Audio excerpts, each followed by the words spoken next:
Hey guys, tonight we begin with Roman emperors and their absolutely legendary ability to turn state governance into what can only be described as the world's most expensive adult entertainment complex.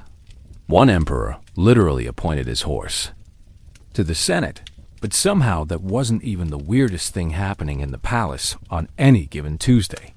So before you get comfortable, take a moment to like the video and subscribe, but only if you genuinely enjoy what I do here. And let me know in the comments where you're tuning in from and what time it is for you. It's always fascinating to see who's joining us from around the world.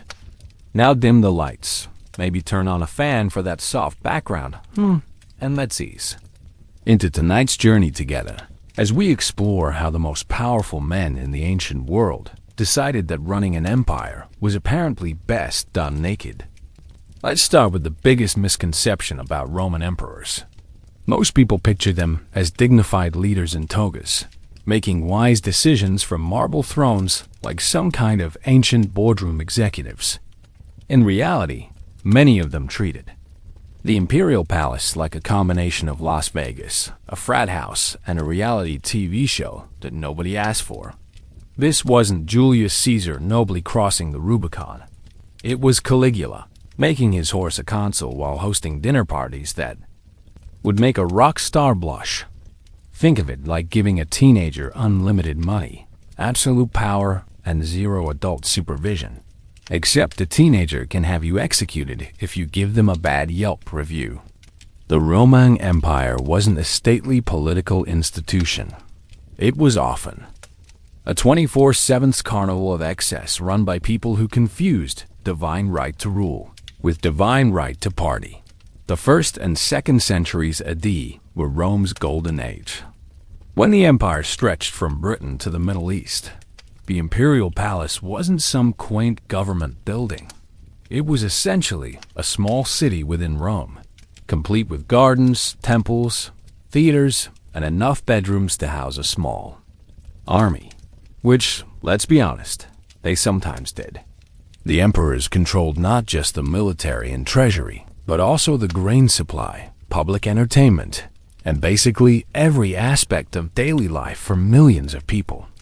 If you thought modern politicians had too much power, imagine if the president also controlled Netflix, Amazon, and could legally have you thrown to lions for entertainment. The Palatine Hill, where the palace sat, wasn't just a residence. It was the ultimate symbol of Roman power, visible from anywhere in the city. Citizens would crane their necks to catch glimpses of their god emperor, not knowing that inside, said god emperor might be hosting a dinner party where guests were required to dress as mythological figures while debating the philosophical implications of various sexual positions. The palace staff included everyone from senators and generals to professional food tasters, because paranoia was a legitimate job skill, and, apparently, people whose job descriptions would make HR departments weep. What made this particularly absurd was that these same emperors were simultaneously conquering Germanic tribes, building aqueducts, and creating legal systems that would influence Western civilization for millennia. It's like discovering that the person who designed your city's infrastructure also spent their weekends organizing elaborate cosplay orgies. The cognitive dissonance is impressive. Enter Emperor Caligula, who took the throne in 37 AD and immediately proved that absolute power plus a creative imagination equals entertainment for historians 2,000 years later. Caligula started his reign normally enough, freeing political prisoners, giving bonuses to the Praetorian Guard, basically doing the new boss victory lap. But apparently, ruling the known world got boring after about 6 months, because things got weird fast. Caligula decided that the palace needed more ambience. He converted sections of it into what historians politely call venues for unconventional entertainment, but which were essentially theme parks for activities that would require age verification on modern websites. The emperor would host elaborate banquets where senators were required to attend with their wives, then watch as Caligula would randomly select people to join him in private chambers. Refusing wasn't an option. This was the emperor, after all. It was like being invited to the world's most awkward office party, except your boss controlled the military and had a documented history of creative executions. But Caligula's masterstroke was architectural. He literally built a bridge from his palace to the temple of Jupiter, claiming he needed a private walkway to chat with his fellow god. The bridge wasn't just for divine conversations. It became his personal runway for hosting elaborate processions that often involved very little clothing and very creative interpretations of Roman religious ceremonies.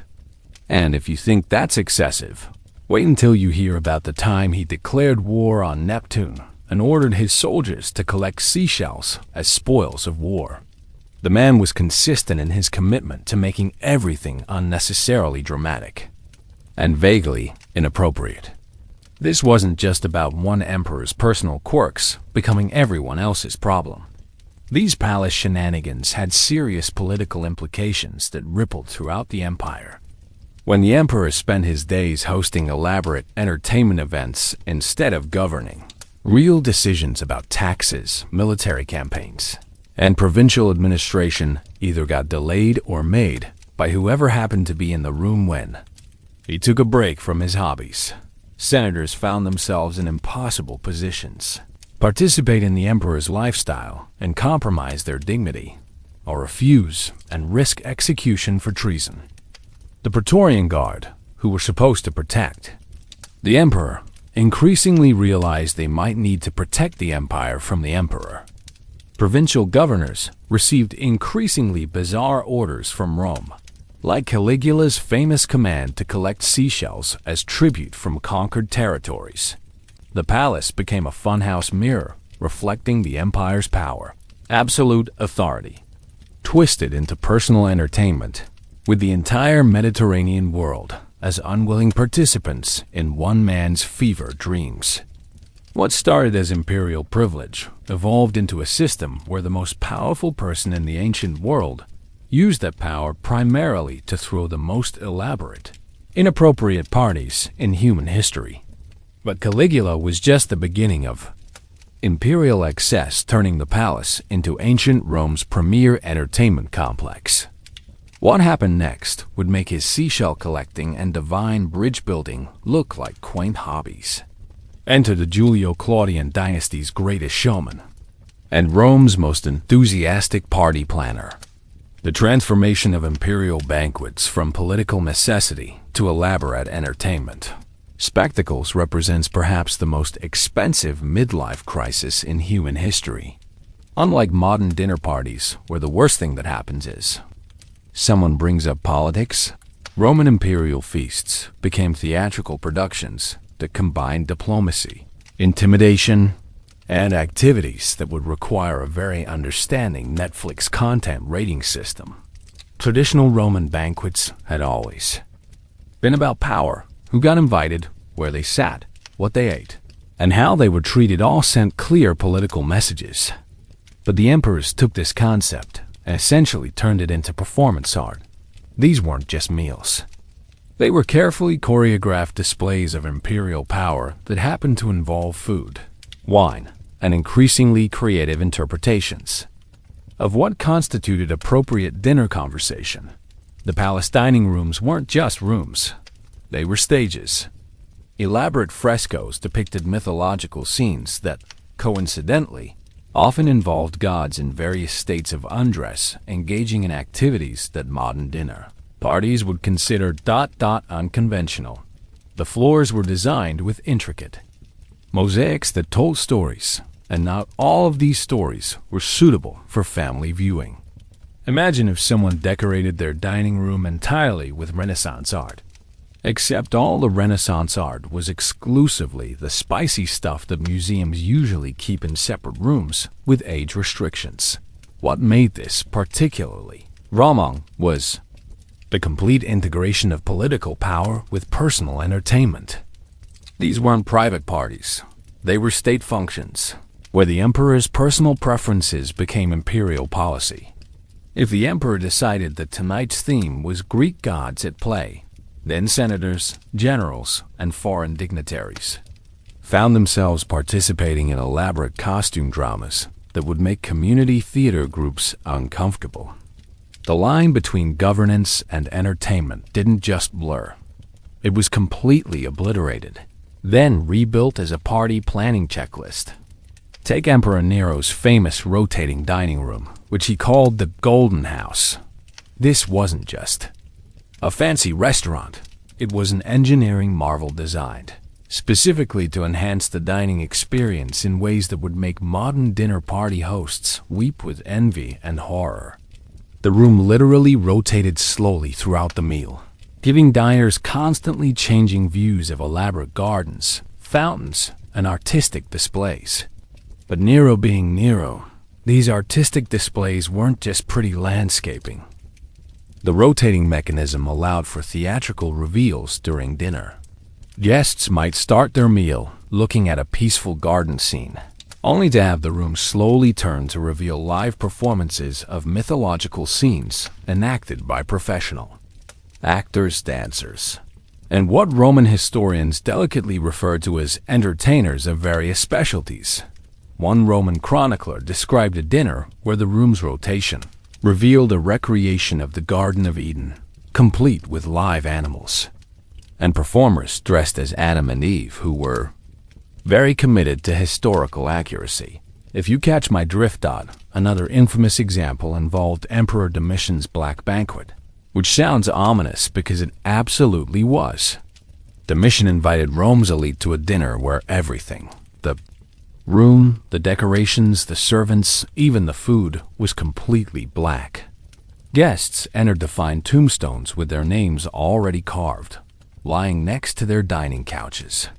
The entire meal was served in funeral colors, while dancers performed death scenes from various tragedies. Just when everyone was convinced they were about to be executed for some unknown crime, Domitian revealed it was all an elaborate prank and sent everyone home with expensive gifts. Imagine being invited to what you think is your own funeral dinner, only to discover your host thought this was hilarious party planning. But perhaps the most notorious example was Emperor Elagabalus's rose petal incident. This teenage emperor once had so many rose petals dropped from the ceiling during a banquet that several guests actually suffocated under the floral avalanche. The emperor thought this was the height of luxury, death by roses during dinner. The survivors probably had mixed feelings about the experience. It's like someone took the phrase "showered them with flowers" and turned it into a legitimate safety hazard. Elagabalus also pioneered what we might call themed costume dining. He would require guests to attend banquets dressed as specific mythological characters, then orchestrate elaborate scenarios where everyone had to act out various myths. These weren't just dress-up parties. They were immersive theater experiences where the emperor served as director, producer, and star performer. One famous dinner required all male guests to dress as Roman matrons, while the women dressed as gladiators. Then, everyone had to maintain character throughout the meal while discussing serious political business. Imagine trying to negotiate a trade agreement while dressed as Venus and speaking only in character. The logistics alone were staggering. The palace employed teams of people whose job descriptions included costume coordinator, scenario planner, and safety supervisor for creative entertainment. They were literally government employees whose careers depended on making sure the emperor's dinner parties were sufficiently elaborate and appropriately themed. The Roman Empire had conquered most of the known world, built roads and aqueducts that lasted millennia, and created legal systems still used today. And they dedicated a significant portion of their administrative capacity to party planning. But it wasn't that simple, because this is Roman history, and nothing is ever straightforward.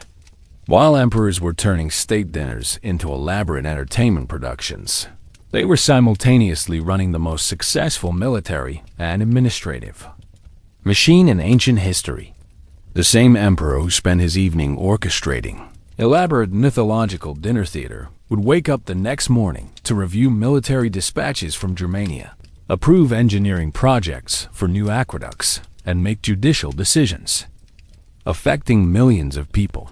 This created a fascinating contradiction. The palace was simultaneously the most professional government institution in the ancient world and the most elaborate entertainment complex ever constructed.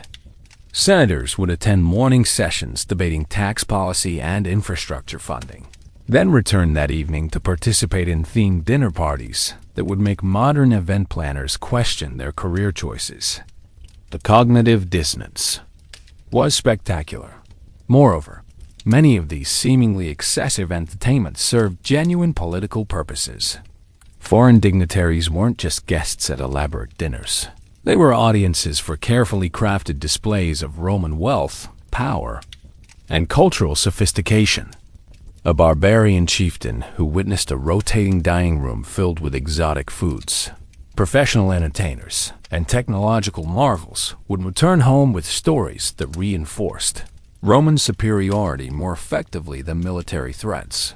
The contradiction extended to the participants themselves. Roman senators and generals were products of a culture that emphasized stoic virtue, military discipline, and personal dignity.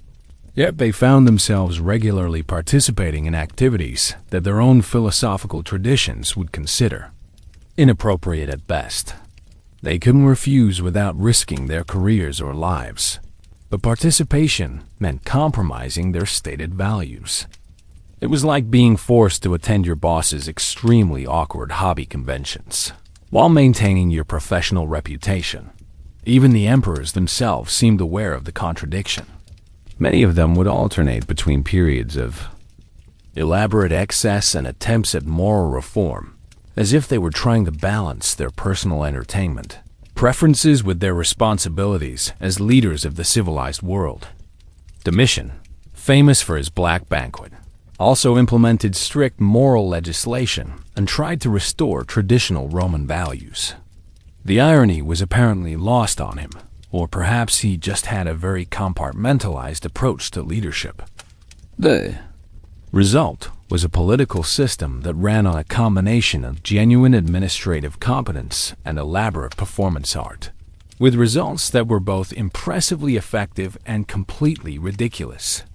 Roman citizens developed a peculiar relationship with their emperors, simultaneously proud of their power and wealth, and deeply suspicious of what exactly they were doing with both.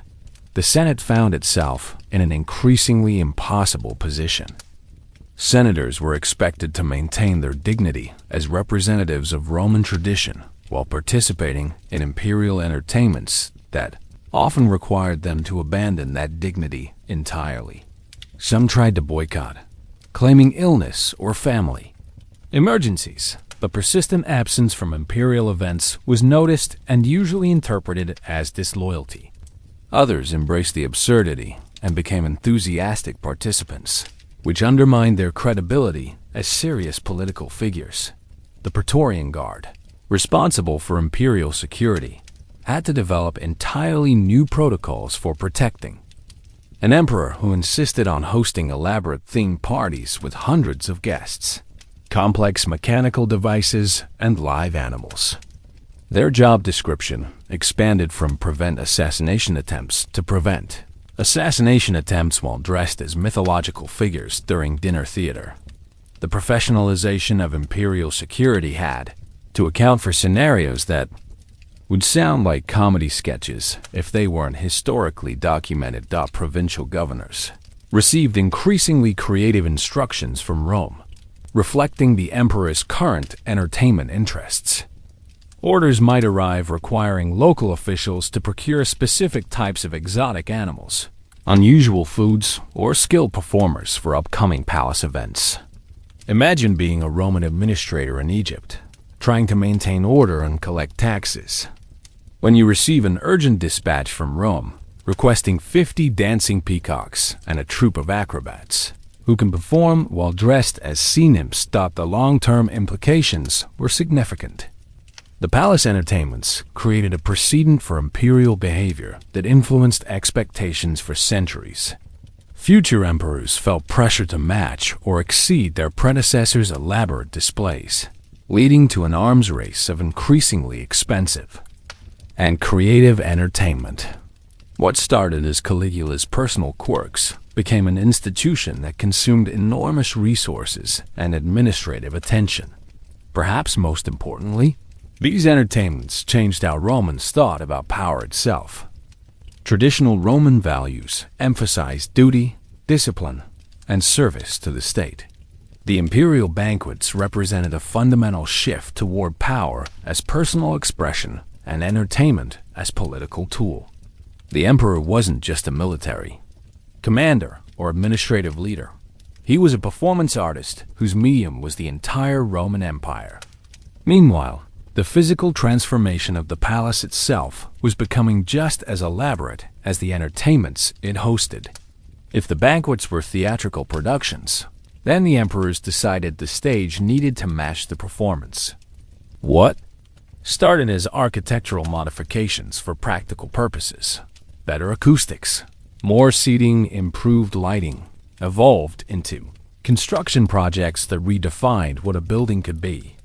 The palace complex began expanding beyond its original boundaries, incorporating new wings designed specifically for entertainment. These weren't just additional rooms. They were purpose-built venues for increasingly elaborate activities.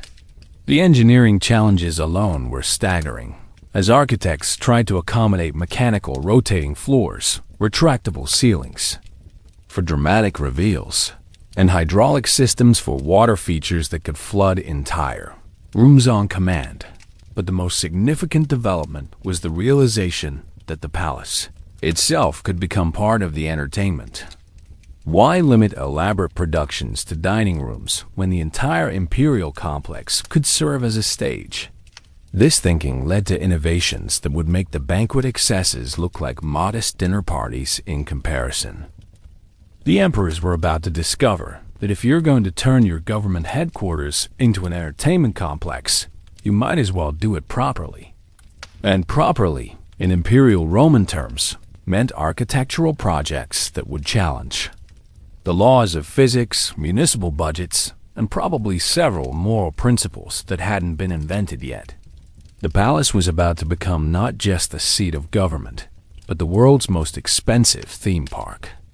If the imperial banquets were an elaborate dinner theater, then the architectural transformation of the palace complex was like turning the entire building into a theme park designed by someone with unlimited resources and questionable judgment.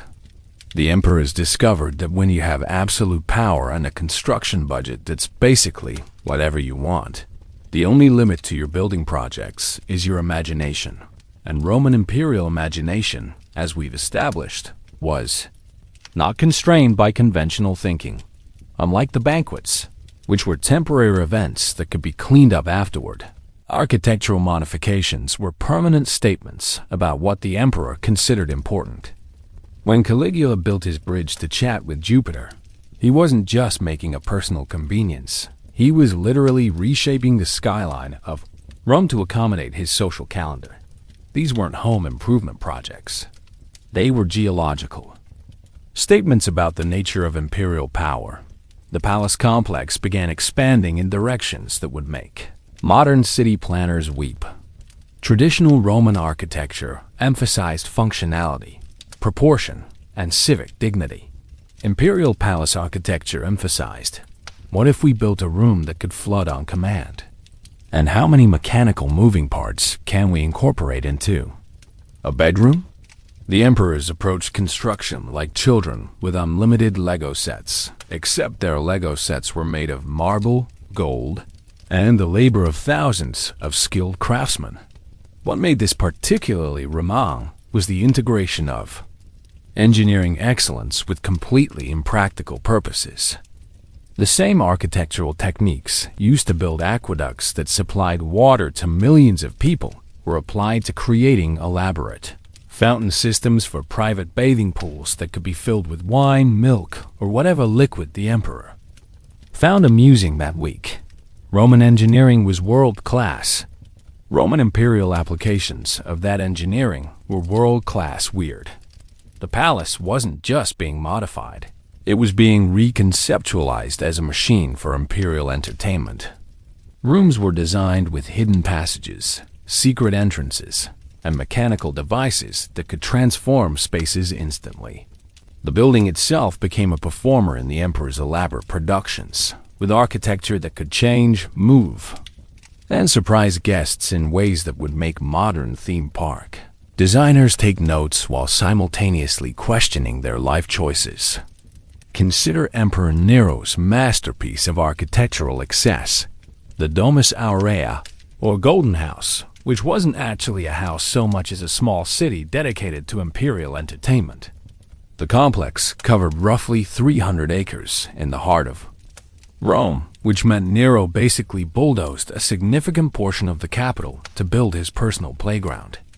For context, that's larger than Vatican City, except instead of religious contemplation, it was designed for activities that would make Vatican officials faint. The Golden House featured a 120-foot-tall bronze statue of Nero himself, positioned so that visitors would see it from anywhere in the complex. Because apparently, when you're hosting elaborate entertainments, you want to make sure your guests never forget who's paying for the party. The statue rotated to follow the sun throughout the day, which required a complex mechanical system that was probably more sophisticated than most modern art installations.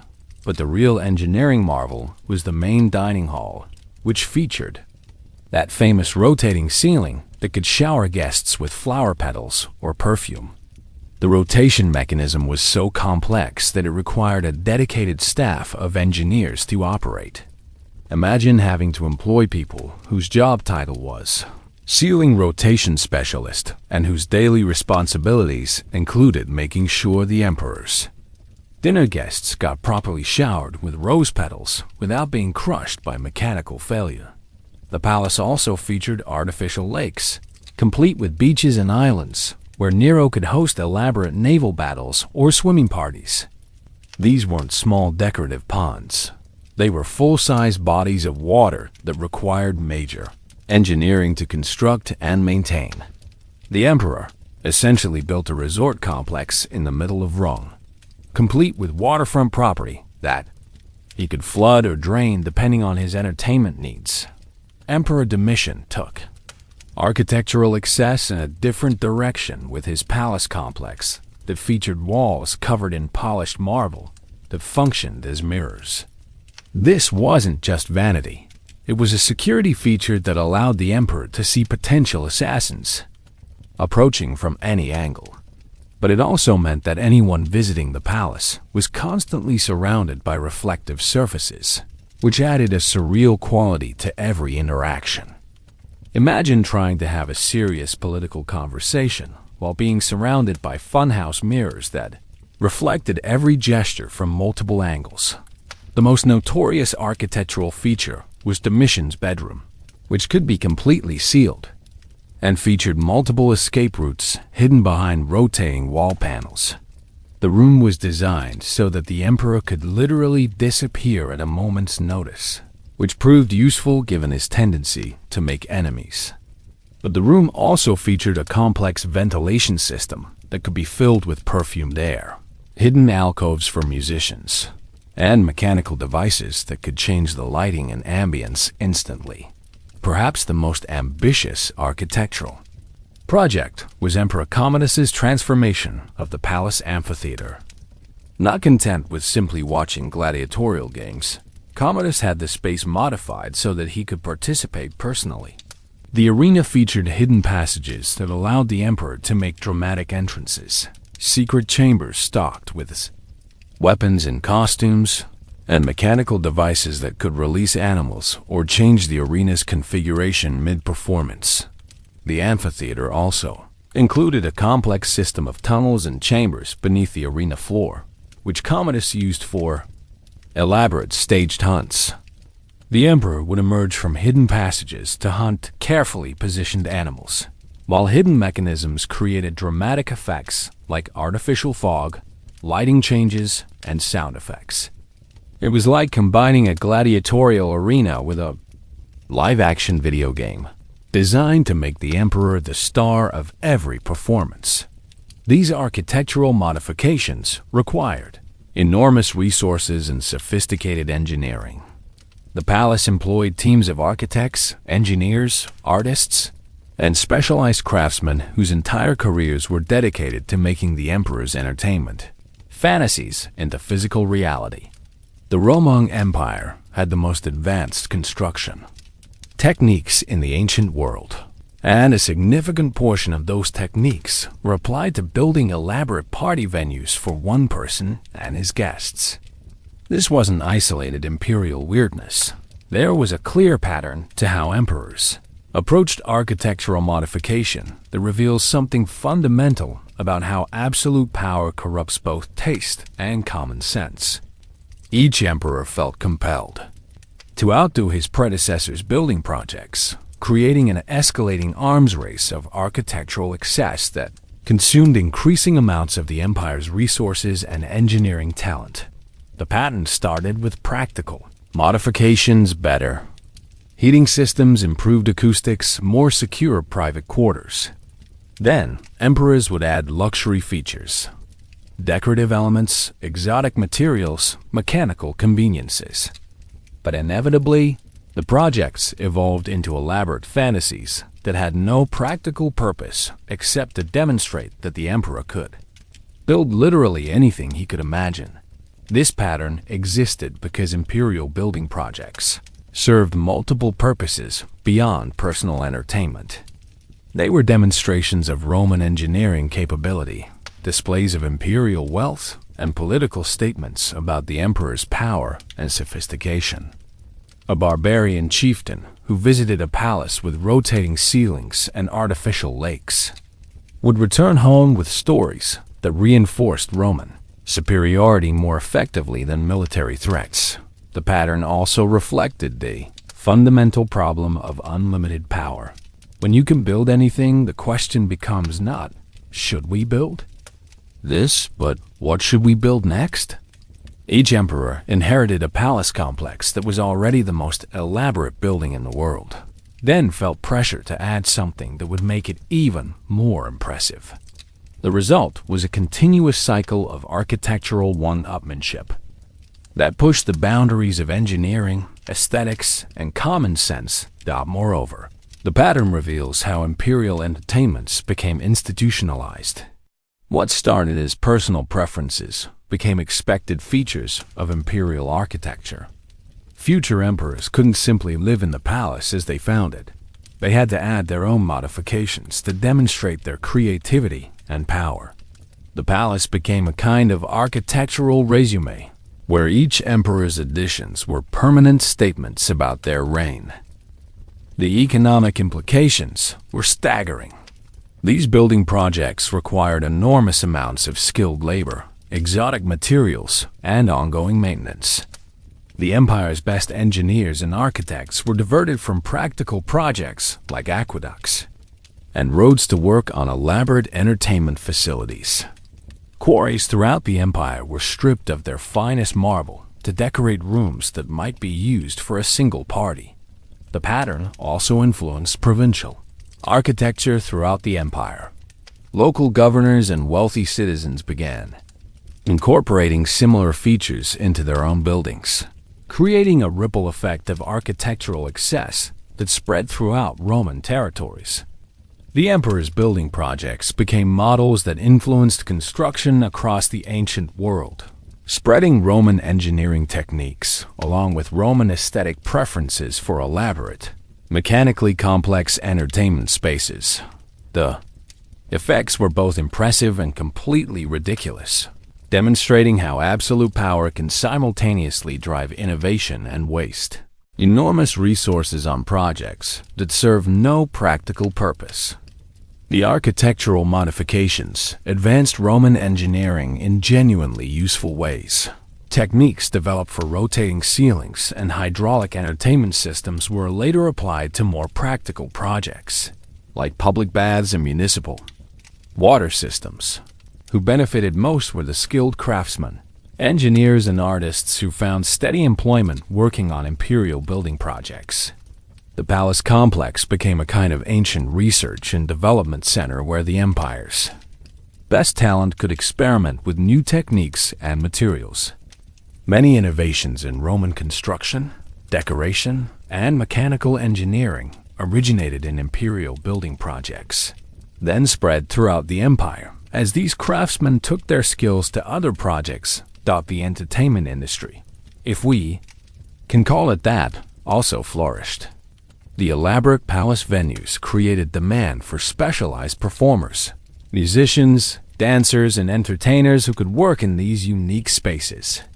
The palace became a kind of ancient entertainment complex that employed hundreds of people in roles that wouldn't exist anywhere else in the ancient world. But the costs were enormous. The resources devoted to imperial building projects could have funded significant infrastructure improvements throughout the empire. The skilled labor and exotic materials used for elaborate entertainment facilities represented a massive opportunity cost that affected the empire's ability to maintain its roads, aqueducts, and public buildings. Who suffered most were the taxpayers throughout the empire, who funded these projects through increasingly heavy taxation.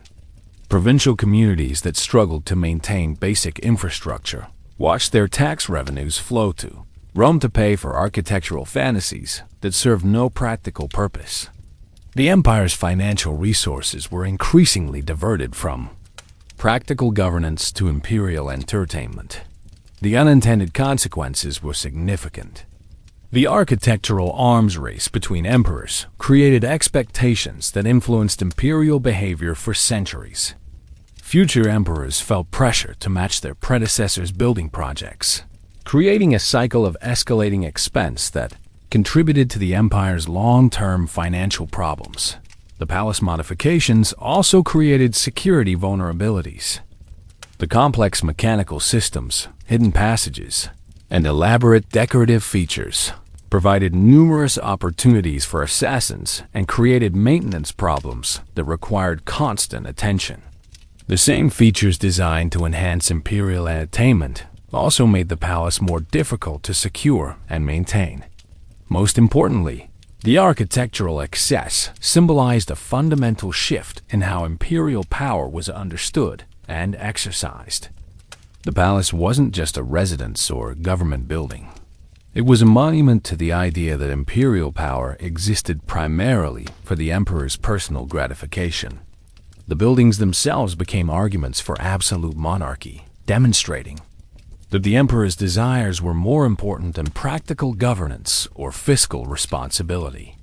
Yet even as the palace complex was being transformed into an elaborate entertainment venue, the emperors were discovering that architectural modifications and elaborate banquets were just the beginning of what absolute power could accomplish.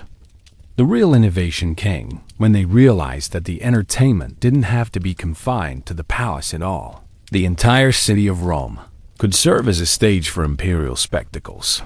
This realization led to the development of public entertainments. That made the private palace parties look like intimate gatherings. If the emperor could host elaborate themed dinners for a few hundred guests, why not host themed spectacles for tens of thousands of Roman citizens? The Colosseum and other public venues became extensions of the imperial entertainment complex, allowing emperors to demonstrate their power and creativity to the entire population. But the transition from private palace entertainments to public spectacles created new challenges and opportunities. Private parties could be as elaborate and inappropriate as the emperor desired, but public events had to maintain at least some pretense of serving the public interest. The emperors had to develop new forms of entertainment that satisfied their personal preferences while appearing to serve legitimate civic purposes. The result was the evolution of public games and spectacles that combined legitimate civic celebration with imperial entertainment preferences. These events would make the palace banquets and architectural modifications look like modest hobbies in comparison, as the emperors discovered that when you have an entire empire as your audience, the possibilities for elaborate entertainment become virtually unlimited. By the late 1st century AD, the imperial entertainment complex had reached a breaking point that nobody saw coming, except possibly the accountants who were quietly having nervous breakdowns while calculating the costs. The palace had evolved from a government building into what can only be described as ancient Rome's most expensive adult theme park. And the emperors had discovered that when you combine unlimited power with elaborate entertainment budgets, the only logical next step is to involve the entire population in your personal hobbies. The tensions were mounting on multiple fronts.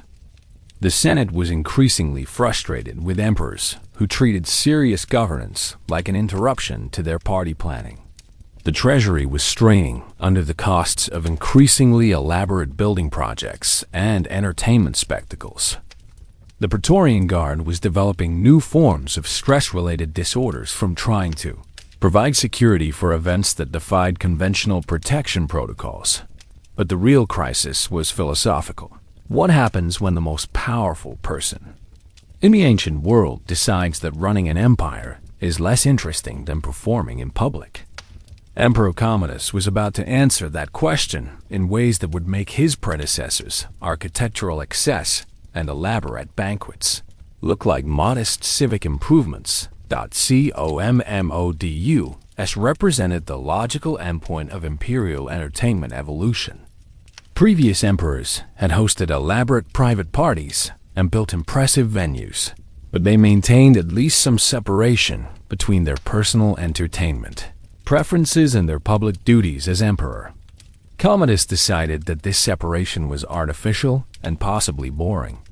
The key players involved included an emperor who genuinely believed he was the reincarnation of Hercules, a senate that was rapidly losing what remained of its collective sanity, a Praetorian Guard that was starting to wonder if emperor protection was really a sustainable career path, and the Roman citizenry who were about to discover that their god-emperor's idea of public service involved a lot more personal participation in gladiatorial combat than anyone had anticipated. The stakes were nothing less than the credibility of the entire imperial system and possibly the structural integrity of the Colosseum. The crisis reached its spectacular climax when Emperor Commodus decided that observing gladiatorial games from the imperial box was insufficiently hands-on, and announced his intention to personally participate in public gladiatorial combat in the Colosseum. This wasn't a symbolic appearance or a ceremonial demonstration. Commodus planned to fight actual gladiators in front of the entire population of Rome, because apparently running the empire had become too easy and he needed a more challenging Orgy. The announcement sent shockwaves through every level of Roman society. The Senate's initial reaction was to assume this was an elaborate joke, possibly involving costumes and choreographed combat like the palace entertainments. When they realized Commodus was serious about actual fighting, their collective response could best be described as dignified panic. Senators began developing mysterious illnesses that would prevent them from attending what promised to be either the most embarrassing or most fatal public spectacle in Roman history. The Praetorian Guard faced an unprecedented security challenge. How do you protect an emperor who insists on fighting trained killers for public entertainment? Their traditional approach of stand between the emperor and danger became problematic when the emperor was actively seeking danger as a recreational activity. The Guard's solution was to secretly arrange for Commodus to fight opponents who were either elderly, injured, or had received very specific instructions about the importance of losing gracefully. But Commodus had bigger plans than single combat. He announced a series of gladiatorial games where he would appear as Hercules, complete with a lion skin costume and a club, fighting exotic animals and gladiators in elaborate themed scenarios. The emperor had essentially decided to turn the Colosseum into his personal theater, with himself as the star performer in shows that combined Greek mythology, gladiatorial combat, and what can only be described as performance art with genuine physical danger. The first performance was scheduled for the Ides of December 192 AD. Commodus entered the arena wearing his Hercules costume, which was less dignified imperial regalia and more ancient cosplay that would make convention attendees uncomfortable. The crowd's reaction was a mixture of fascination, horror, and the kind of morbid curiosity that draws people to watch reality TV shows they know will end badly. Commodus fought a series of carefully selected opponents, gladiators who had been instructed to provide entertainment value while ensuring the emperor's survival. But the emperor's enthusiasm for combat exceeded his actual fighting skills, leading to several moments where the Praetorian Guard had intervened discreetly to prevent their divine emperor from being killed by opponents who forgot their instructions. In the heat of combat, the dramatic peak came when Commodus decided to fight a lion, because apparently human opponents weren't providing sufficient challenge for someone who believed he was the reincarnation of Hercules. The lion, however, had not received instructions about losing gracefully, and the encounter quickly became a comedy of errors involving the emperor, a confused big cat, several panicked guards, and an audience that couldn't decide whether to cheer or flee. The lion encounter ended with Commodus successfully killing the animal, but only after what contemporary historians delicately describe as an extended struggle that demonstrated the emperor's courage, if not his tactical expertise. The crowd's reaction was enthusiastic, possibly because they were relieved that their emperor had survived his encounter with basic predatory instincts. But Commodus wasn't finished. He announced plans for even more elaborate performances, including scenarios where he would fight multiple opponents simultaneously while reenacting specific labors of Hercules. The emperor had discovered that gladiatorial combat provided an adrenaline rush that governing an empire simply couldn't match, and he began spending more time training for arena performances than attending to imperial duties. The situation reached crisis levels when Commodus announced that he planned to appear in the arena on New Year's Day, fighting as a gladiator while officially serving as consul, simultaneously holding the highest political office in the empire while participating in entertainment that was traditionally associated with slaves and criminals. The constitutional implications were staggering, the symbolic contradictions were overwhelming, and the practical logistics were giving everyone involved severe headaches. The immediate aftermath was chaos. Government business ground to a halt, as officials tried to figure out how to run an empire whose leader was spending his time practicing sword techniques and studying lion behavior.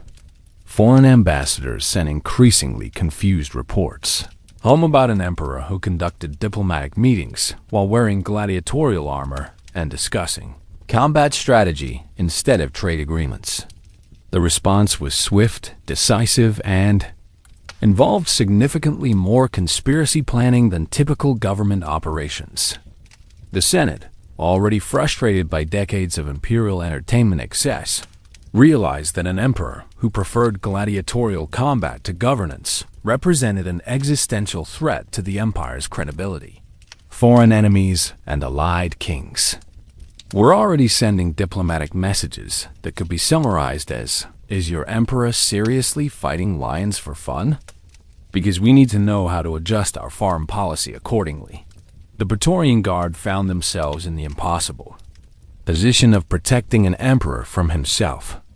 Their job description had evolved from prevent assassination to prevent the emperor from being accidentally killed by his hobbies, while also preventing him from accidentally destroying the empire through performance art. Several high-ranking officers began exploring career opportunities in provincial administration, where the worst job hazard was typically accounting fraud rather than having to explain to foreign dignitaries why their emperor was dressed as Hercules. The immediate consequences rippled throughout the empire. Provincial governors received increasingly surreal dispatches from Rome, including orders to recruit gladiators for imperial training sessions and requests for exotic animals that could provide appropriate challenges for divine combat. Tax. Collectors found themselves funding not just traditional government operations, but also the emperor's equipment costs for his arena appearances, which included custom armor, weapons, and apparently a significant budget for lion acquisition and maintenance. The political fallout was unprecedented. The Senate began holding secret sessions to discuss what historians euphemistically call alternative leadership arrangements. The Praetorian Guards started having conversations about their oath of loyalty and whether it technically covered protecting the emperor from voluntary gladiatorial combat. Palace staff developed new protocols for situations like what to do when the emperor cancels important meetings to practice fighting techniques, and how to explain to foreign ambassadors that the emperor is currently unavailable due to lion-related scheduling conflicts. The economic impact was also significant. The costs of Commodus's gladiatorial hobby included not just arena rentals and equipment, but also the opportunity costs of having the empire's chief executive spending his time on activities that contributed nothing to governance. Important administrative decisions were delayed or made by subordinates, while the emperor focused on more pressing matters like sword maintenance and combat strategy. Most critically, the situation created a constitutional crisis that exposed the fundamental weakness of absolute monarchy. When the absolute monarch develops hobbies that interfere with governing, there's no legitimate mechanism for intervention.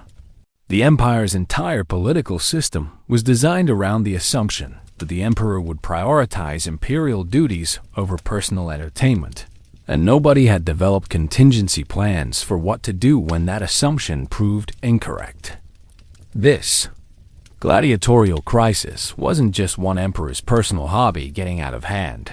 It was the inevitable result of a political system that concentrated absolute power in one person without any meaningful checks on how that power was exercised. Commodus's arena performances represented the logical endpoint of imperial entertainment, evolution. When you can do anything you want and governing becomes routine, the natural progression is toward increasingly elaborate personal entertainment that eventually interferes with your actual job responsibilities. What it revealed about the Roman system was deeply unsettling. The empire's entire governmental structure was so dependent on imperial leadership that when the emperor decided gladiatorial combat was more interesting than administration, the whole system began to dysfunction. There were no constitutional mechanisms for dealing with an emperor who was physically present but intellectually absent, focused on personal hobbies rather than governance. The crisis also exposed the fundamental contradiction in imperial propaganda. Romans were told their emperor was divinely appointed and possessed superior wisdom and judgment that justified absolute power. But Commodus's behavior demonstrated that divine appointment apparently didn't include basic common sense about appropriate professional conduct. The gap between imperial mythology and imperial reality became impossible to ignore. When the supposedly divine emperor was getting into sword fights with lions for entertainment, long-term effects included a fundamental erosion of imperial prestige that would influence Roman politics for generations. Future emperors would have to work much harder to maintain credibility, knowing that the precedent existed for imperial power to be used primarily for personal entertainment rather than governance.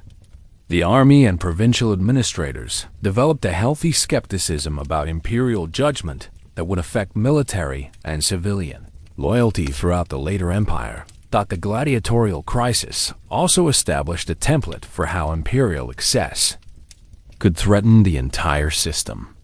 The progression from elaborate banquets to architectural modifications to public performance art demonstrated how unchecked power naturally escalates toward increasingly inappropriate uses. Future emperors would face the challenge of managing this escalation while maintaining both their personal entertainment and their governmental responsibilities. Most importantly, The crisis revealed that the Roman Empire's greatest threat wasn't foreign enemies or economic problems. It was the possibility that absolute power would corrupt imperial judgment to the point where the emperor's personal entertainment became more important than the empire's survival. Why historians still debate it is because it represents a perfect case study in how individual personality disorders can threaten entire civilizations when combined with unlimited power and insufficient institutional constraints. Around the main events of imperial entertainment excess, a colorful cast of supporting characters played crucial roles in either enabling, surviving, or occasionally attempting to moderate the emperor's increasingly creative interpretations of leadership. These weren't just random palace staff. They were professionals who had to develop entirely new skill sets to navigate an environment where normal job descriptions included phrases like lion safety coordinator and mythological costume consultant. Locusta of Gaul was the empire's premier poison expert, which sounds like a niche profession until you realize that in a palace, where dinner parties might involve forced participation in elaborate themed entertainment, having someone on staff who understood the fine line between mild sedation for difficult guests and permanent solution to political problems was actually quite practical. Locusta wasn't just a poisoner. She was a problem solver who specialized in chemical solutions to social awkwardness. When Emperor Nero needed to eliminate people who were insufficiently enthusiastic about his artistic performances, Locusta provided services that were technically legal under imperial law, even if they violated several basic principles of hospitality. Her professional expertise extended beyond simple elimination to what we might call behavior modification through pharmaceutical intervention. Locusta developed specialized compounds that could make reluctant senators more cooperative during elaborate dinner parties, ensure that foreign dignitaries remained appropriately impressed by imperial entertainments, and generally solve the problem of people who were insufficiently appreciative of the emperor's creative vision. She was like an ancient pharmaceutical consultant, whose specialty was solving personnel problems through chemistry. Tigellinus, Nero's Praetorian prefect, represented the evolution of imperial security from protecting the emperor from external threats to protecting the empire from the emperor's entertainment choices. Tigellinus had to develop security protocols for events that no previous military manual had anticipated, including how to provide crowd control for events where the emperor is the primary safety hazard and tactical approaches to preventing foreign assassins from infiltrating parties where everyone is required to dress as mythological figures. His greatest challenge was maintaining imperial security while accommodating Nero's artistic ambitions, which included public performances where the emperor would sing, act, and play musical instruments while dressed in costumes that compromised both his dignity and his personal protection.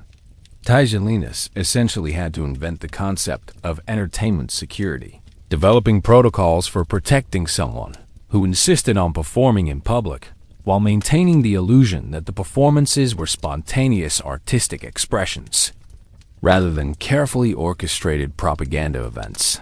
Sporus represented, perhaps, the most surreal aspect of imperial entertainment culture.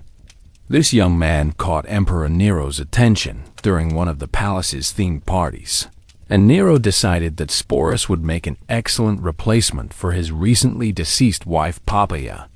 The solution was to have Sporus surgically altered to more closely resemble Poppaea, then marry him in a public ceremony complete with wedding dress and traditional Roman matrimonial rituals. Sporus' story illustrates how imperial entertainment preferences could completely reshape individual lives in ways that defied conventional social categories. He wasn't just a companion or entertainer. He was a living art project that represented Nero's approach to problem solving through creative personal arrangements. Sporus attended state functions as empress, participated in official ceremonies, and generally had to navigate a social role that had no historical precedent and no clear protocol. The palace staff also included specialized entertainers who had to develop skills that wouldn't be useful anywhere else in the ancient world. Professional scenario coordinators, whose job was to design and implement the elaborate themed parties. Costume specialists, who had to maintain wardrobes for events that might require guests to dress as specific mythological characters. And animal handlers, who managed exotic creatures that were used in palace entertainments. These supporting characters weren't just employees. They were enablers of a system that transformed imperial power into elaborate performance art. Their stories reveal how the emperor's entertainment preferences created entire professions and social roles that existed nowhere else in the Roman world, demonstrating the ripple effects of absolute power combined with unlimited creativity and questionable judgment. These weren't isolated incidents involving random palace personnel. They were interconnected stories that revealed the complex social and political networks that developed around imperial entertainment culture. The relationships between these supporting characters created webs of mutual dependence, shared secrets, and collaborative problem-solving that kept the imperial entertainment system functioning despite its fundamental absurdity. Locusta and Tigellinus, for example, developed a professional partnership that combined chemical expertise with security planning.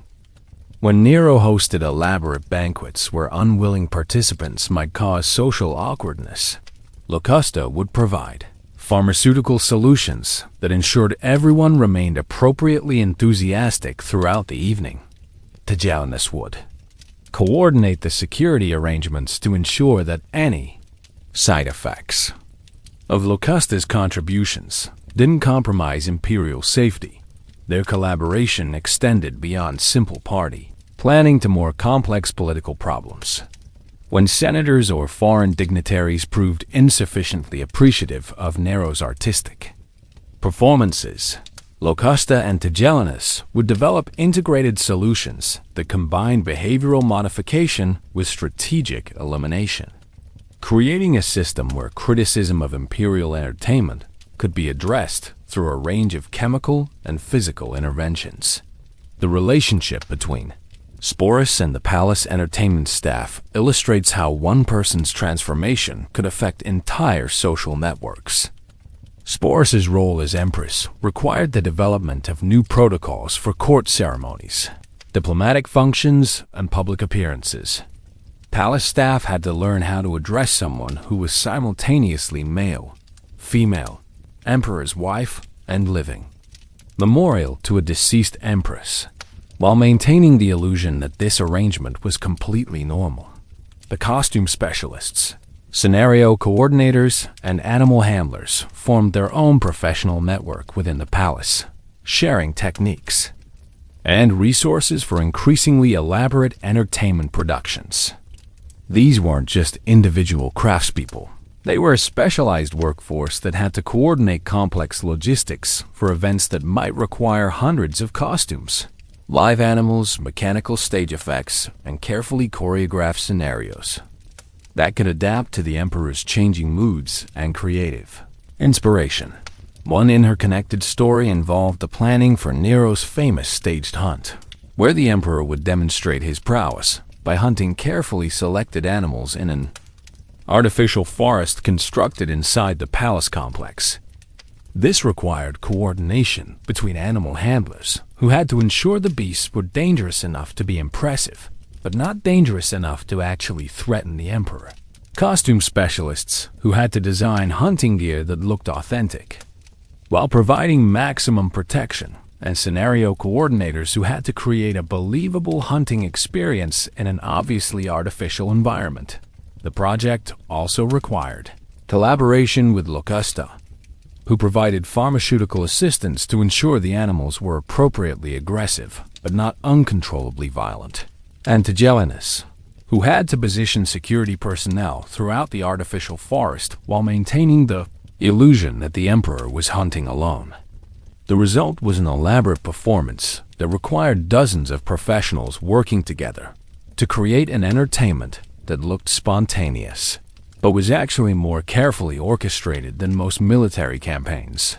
Political networks also developed around these entertainment systems. Senators who wanted to maintain imperial favor had to cultivate relationships with palace entertainment staff because approval for their political careers increasingly depended on their enthusiastic participation in imperial parties. This created informal power structures where costume specialists and scenario coordinators had influence over major political figures, because senators needed their cooperation to avoid embarrassing themselves during elaborate themed events. The particular senators needed their cooperation to avoid embarrassing themselves during elaborate themed events. The interconnected nature of these stories reveals how imperial entertainment culture created alternative social hierarchies that operated alongside traditional Roman political structures. Success in imperial court depended not just on political skills or military accomplishments, but also on one's ability to navigate entertainment protocols, participate convincingly in elaborate scenarios, and maintain relationships with professionals whose expertise was essential for surviving palace social events. These networks also provided mutual protection for people whose careers depended on imperial favor. When emperors changed or political situations shifted, the entertainment staff, specialized courtiers, and political enablers had to work together to maintain their positions and protect each other from potential retaliation. Their shared involvement in activities that could be seen as either sophisticated court culture or elaborate criminal conspiracies, depending on political perspective, created bonds of mutual dependence that extended far beyond professional relationships. 2. Understand the imperial entertainment complex. You have to understand the cultural context that made such elaborate excess seem not just possible but appropriate for imperial court life. Daily life in imperial Rome was already theatrical in ways that would seem excessive to modern sensibilities. Public architecture was designed to impress. Social interactions were governed by complex protocols, and political power was expressed through elaborate symbolic displays. Roman religious beliefs included the concept of imperial divinity, which meant that the emperor wasn't just a political leader, but a living god whose personal preferences carried religious significance. This theological framework provided justification for entertainment practices that might otherwise seem purely self-indulgent. When the emperor hosted elaborate themed parties or participated in gladiatorial combat, these weren't just personal hobbies.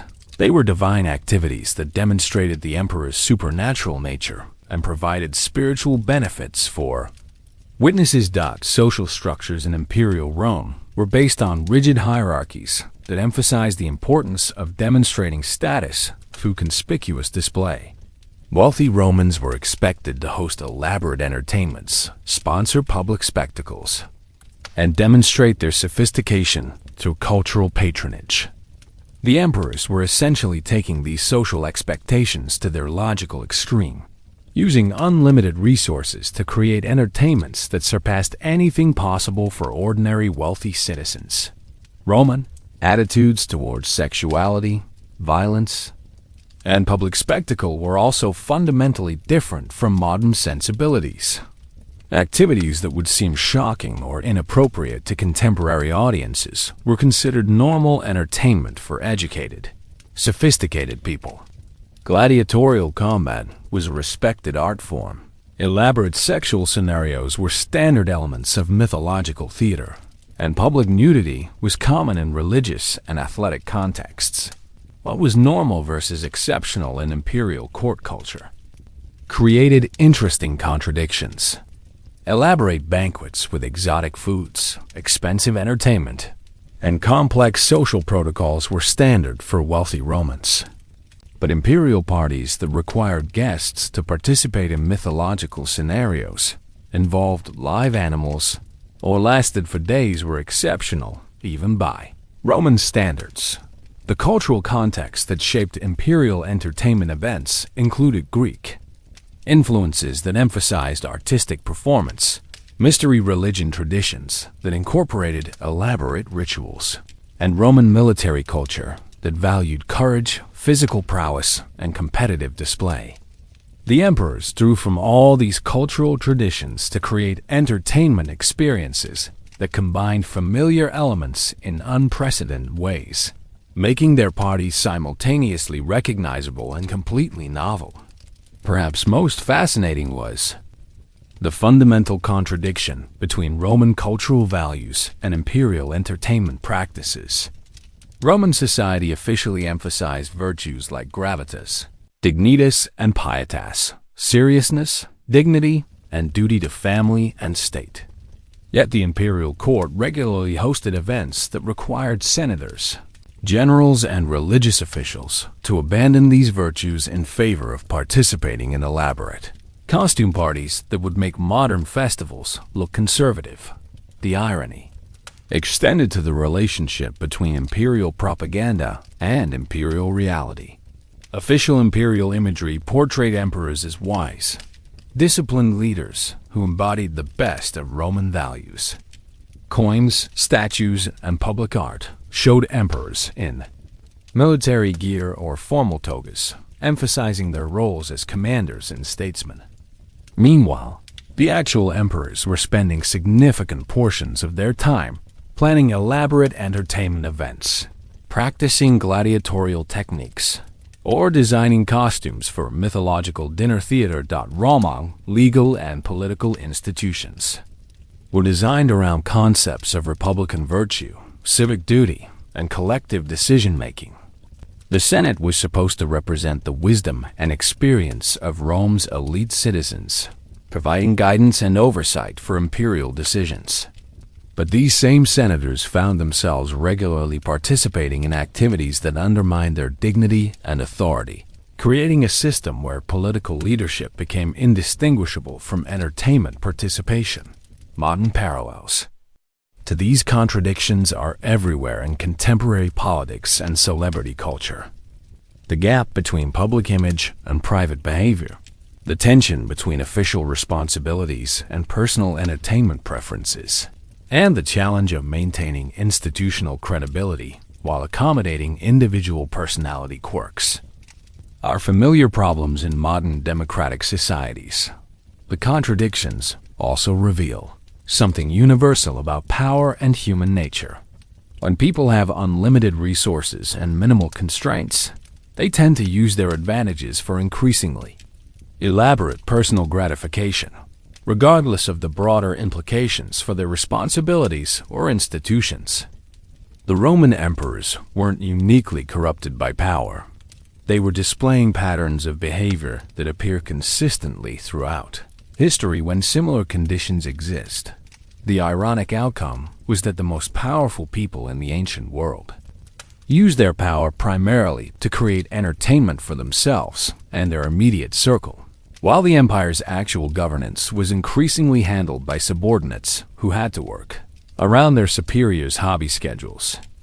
The system that was designed to concentrate power for maximum governmental effectiveness became a mechanism for diverting leadership attention toward activities that contributed nothing to imperial administration but provided enormous personal satisfaction for the people who were supposed to be running the world.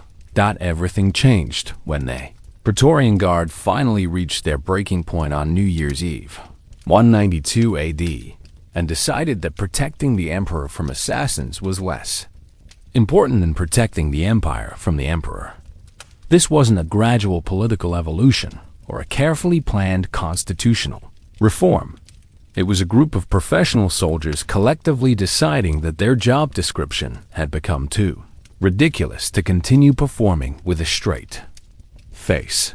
The background to this change had been building for months as Commodus announced increasingly elaborate plans for his gladiatorial career. The emperor had moved beyond simple arena appearances to planning a complete reorganization of the Roman calendar around his combat schedule. He wanted to rename all the months after his various gladiatorial victories and redesign the city of Rome to better accommodate his training needs. The Praetorian Guard realized they were no longer protecting a head of state. They were providing security for what amounted to an extremely expensive performance artist, who happened to control the world's largest military. The specific trigger was Commodus' announcement that he planned to move permanently into gladiatorial barracks and govern the empire. Between arena appearances, this wasn't a symbolic gesture or a temporary arrangement. The emperor intended to relocate the seat of imperial power to facilities designed for training professional fighters. The constitutional implications were staggering. The logistical challenges were overwhelming. And the symbolism was exactly as dignified as it sounds. Why this moment was different from previous imperial excesses was the sheer practical impossibility of continuing to govern an empire while living in gladiatorial housing and scheduling government meetings around combat training. Previous emperors had used their power for elaborate entertainment, while maintaining at least some separation between their personal hobbies and their governmental responsibilities. Commodus had eliminated that separation entirely, creating a situation where imperial administration would have to operate from a sports facility. The key factors that led to transformation included the Praetorian Guard's growing realization that their professional reputation was being destroyed by association with an emperor whose primary qualification for leadership was his ability to fight exotic animals. Military units throughout the empire were beginning to question orders that came from someone who spent his days practicing sword techniques rather than studying military strategy. The economic situation had also become unsustainable. The costs of Commodus's gladiatorial hobby, combined with the opportunity costs of having the empire's chief executive unavailable for governance due to training schedules, had created fiscal problems that threatened the entire imperial system. Provincial governors were reporting increasing difficulty in maintaining order when their ultimate authority figure was someone whose primary concern was his win-loss record against lions. Most critically, the constitutional crisis had reached a point where normal governmental functions were impossible to maintain. Foreign ambassadors couldn't conduct diplomatic business with an emperor who was only available between arena appearances. Senators couldn't perform their advisory functions when meetings were scheduled around gladiatorial training, and the imperial bureaucracy couldn't function when policy decisions were delayed due to the emperor's sports commitments. The transformation unfolded through a combination of careful conspiracy planning and what can only be described as administrative frustration reaching lethal levels. The process began when Praetorian Prefect Letus and the emperor's wrestling partner Narcissus, yes, the emperor had a professional wrestling partner on the government payroll, began having private conversations about whether their current employment situation was sustainable in the long term. Resistance to change came primarily from the emperor himself, who had convinced himself that his gladiatorial career was not only compatible with imperial leadership, but actually enhanced his qualifications for governance. Commodus argued that physical combat provided insights into human nature and strategic thinking that traditional political experience couldn't match. He was essentially claiming that fighting lions made him a better emperor, which was a difficult position to argue against without risking accusations of treason. The conspiracy also faced resistance from palace staff whose careers depended on the imperial entertainment complex. Costume specialists, animal handlers, and scenario coordinators realized that a change in imperial leadership might eliminate their highly specialized positions. These professionals had developed skills that were only useful in an environment where the head of state regularly required gladiatorial equipment and mythological costumes, and they weren't eager to return to the conventional job market. Champions of change included not just the Praetorian Guard, but also senators who had grown tired of conducting government business while dressed as mythological figures. Provincial governors who were struggling to maintain order while explaining to their populations why their ultimate leader was a part-time gladiator, and treasury officials who were running out of creative accounting methods to fund the emperor's hobby expenses. The specific steps of the conspiracy were surprisingly straightforward. Letus and Narcissus recruited Marcia, Commodus's mistress, who had access to the emperor's private quarters and daily schedule. The plan was to eliminate Commodus during his private time, avoiding the complications that would arise from attempting assassination during one of his public gladiatorial performances, where he would be surrounded by guards and armed with professional fighting equipment.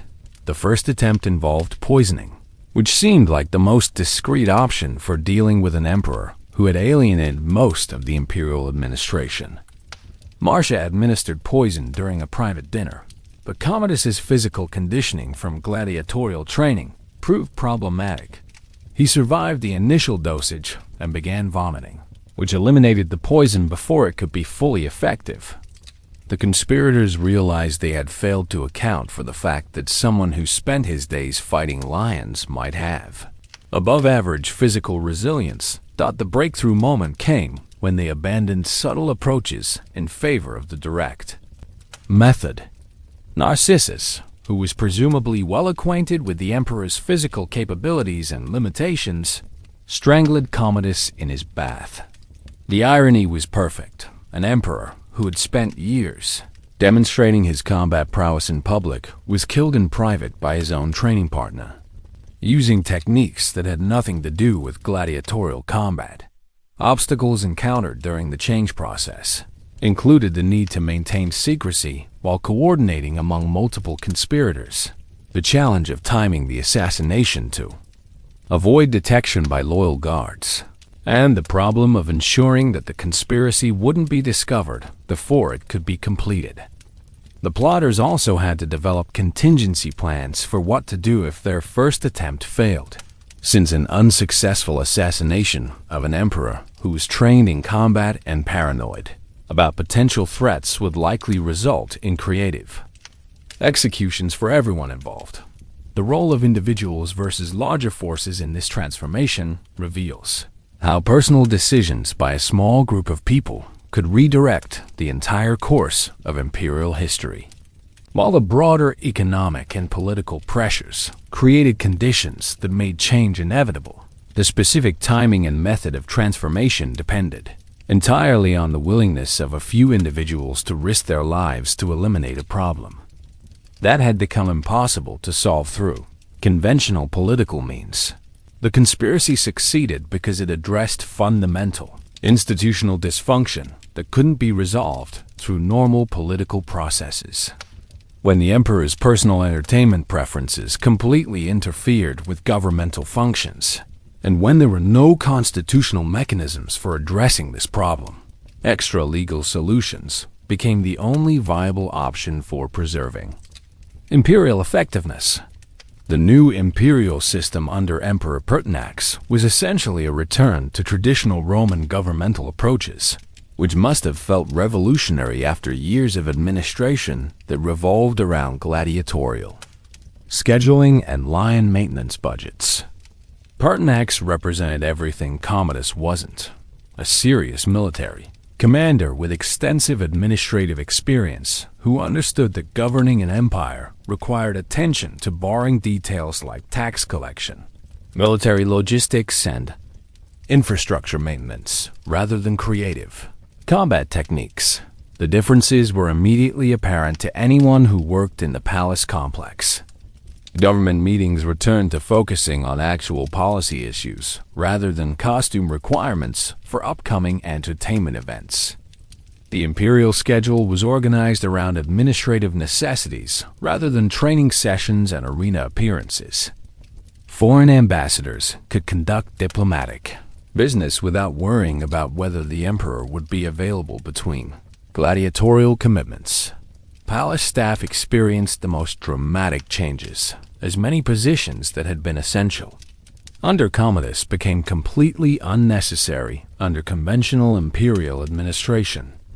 Animal handlers, gladiatorial equipment specialists, and elaborate costume coordinators found themselves unemployed not because they were incompetent, but because their skills were no longer relevant to imperial operations. It was like a tech company laying off its entire gaming division to focus on enterprise software. The employees weren't bad at their jobs, but their jobs no longer existed. The new rules and norms emphasized traditional Roman virtues like gravitas, dignitas, and administrative competence. Imperial banquets returned to being diplomatic and political events rather than theatrical productions. Senators could attend government functions wearing conventional togas rather than mythological costumes. The Praetorian Guard's duties reverted to protecting the emperor from external threats rather than protecting the empire from the emperors. Entertainment choices. Who won from this transformation included basically everyone except a small group of palace entertainers whose careers had depended on imperial excess. Senators regained their dignity and could focus on actual governance rather than elaborate party participation. The treasury could redirect resources from entertainment expenses to infrastructure and military needs. Provincial administrators could conduct their duties without having to explain to local populations why their emperor was a part-time gladiator. Who lost included the specialized entertainment professionals who had built careers around imperial excess, as well as the broader entertainment industry that had developed to serve the palace's elaborate needs. Gladiatorial schools lost their most prestigious client. Exotic animal traders lost their biggest customer. And costume designers found themselves without a market for mythologically themed formal wear. What stayed the same was the fundamental structure of imperial power. The emperor still had absolute authority. The Senate still served in an advisory capacity, and the Praetorian Guard still provided imperial security. What changed dramatically was how the power was exercised and what the emperor considered appropriate uses of imperial resources and attention. The transformation from entertainment-focused to administration-focused imperial leadership represented a complete reversal of governmental priorities. Instead of using imperial power primarily for personal gratification and elaborate spectacles, the new system emphasized using that power for traditional governmental functions like maintaining order, collecting taxes, and defending the empire's borders. It was like replacing a reality TV star with a career civil servant. Technically the same job, but completely different approaches to what the job actually involved. Was this change ultimately positive for the Roman Empire? The short-term benefits were undeniable. Government efficiency improved dramatically when the emperor was available for administrative duties rather than gladiatorial training. Fiscal responsibility returned when imperial resources weren't being spent on elaborate entertainment expenses, and the empire's credibility was restored when foreign powers could conduct serious diplomatic business with a leader who took governance seriously rather than viewing it as an interruption to his hobbies. Different perspectives on the transformation reveal interesting contradictions in Roman society. Traditional conservatives celebrated the return to conventional imperial behavior and the restoration of dignified governance. But some Romans had actually enjoyed the spectacle of imperial excess and missed the entertainment value of having an emperor who provided constant dramatic surprises. The gladiatorial schools and entertainment industry obviously preferred the previous system, since it had provided them with unprecedented business opportunities. Short-term effects included immediate improvements in administrative efficiency, fiscal responsibility, and imperial credibility. Government decisions could be made without accommodating gladiatorial schedules. Resources could be allocated based on practical needs rather than entertainment preferences, and foreign relations could be conducted with a leader who understood that diplomacy involved more than demonstrating physical prowess against exotic animals. Long-term effects were more complex. While the immediate return to conventional governance was beneficial, the underlying problems that had enabled Commodus's excess, the lack of constitutional constraints on imperial power, the absence of meaningful oversight mechanisms, and the Dependence of the entire system on the personal character of individual emperors remained unresolved. Future emperors would continue to have the same unlimited power that had enabled the imperial entertainment complex, with only personal restraint and political pressure preventing similar excesses. The unintended consequences included the elimination of innovations in entertainment, architecture, and mechanical engineering that had been driven by imperial excess. While the elaborate palace entertainments were clearly wasteful, they had also pushed the boundaries of Roman engineering and artistic achievement in ways that contributed to broader technological and cultural development. Modern judgment versus contemporary views reveals how perspectives on imperial excess have changed over time. Contemporary Romans were generally relieved by the return to conventional governance. The modern historians recognize that the period of imperial entertainment, however absurd, represented a unique moment in human history when unlimited resources were applied to creative projects that, while impractical, demonstrated remarkable innovation and ambition. The challenge is evaluating whether the costs of such excess could ever be justified by its contributions to human achievement and cultural development. In the years and decades that followed Commodus's assassination, the Roman Empire discovered that eliminating an emperor who treated governance like a hobby was easier than eliminating the institutional problems that had made such behavior possible in the first place. The immediate aftermath was like a massive hangover after the world's most expensive party. Everyone was relieved it was over, but they still had to deal with the cleanup costs and figure out how to prevent it from happening again. New challenges emerged almost immediately. Emperor Pertinax's attempt to restore fiscal responsibility and administrative efficiency lasted exactly 87 days before the Praetorian Guard killed him too, apparently deciding that they preferred emperors who were willing to pay them generous bonuses over emperors who actually tried to govern responsibly. This created the awkward realization that the same military unit that had eliminated Commodus for being insufficiently serious about imperial duties was also unwilling to support emperors who were too serious about imperial duties. The evolution of the situation led to what historians call the Year of the Five Emperors, which sounds like a historical period, but was actually more like a reality TV show where contestants competed for ultimate power and the losers got executed. The Praetorian Guard essentially auctioned the imperial throne to the highest bidder, creating a system where political leadership was determined by who could afford the best bribes rather than who had the best qualifications for governance. This development represented a fundamental shift in how imperial power was understood and exercised. Instead of emperors using their position primarily for personal entertainment, the focus shifted to emperors using their position primarily for personal enrichment and the enrichment of their supporters. It was arguably more practical than gladiatorial combat, but not necessarily more dignified or effective for imperial administration. Second-generation effects included the realization that constitutional reforms were necessary to prevent future imperial excess, whether in the form of entertainment, obsessions, or financial corruption. The Senate attempted to reassert some oversight authority. Provincial governors began developing more independence from imperial control, and military commanders started considering their loyalty to the empire as distinct from their loyalty to individual emperors. The economic aftermath was particularly significant. The costs of Commodus's entertainment complex had depleted the imperial treasury.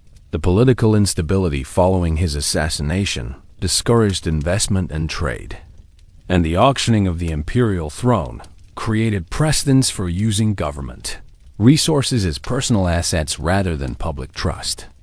The empire faced financial problems that would persist for generations, partly because so much wealth had been diverted from productive uses to elaborate entertainment projects.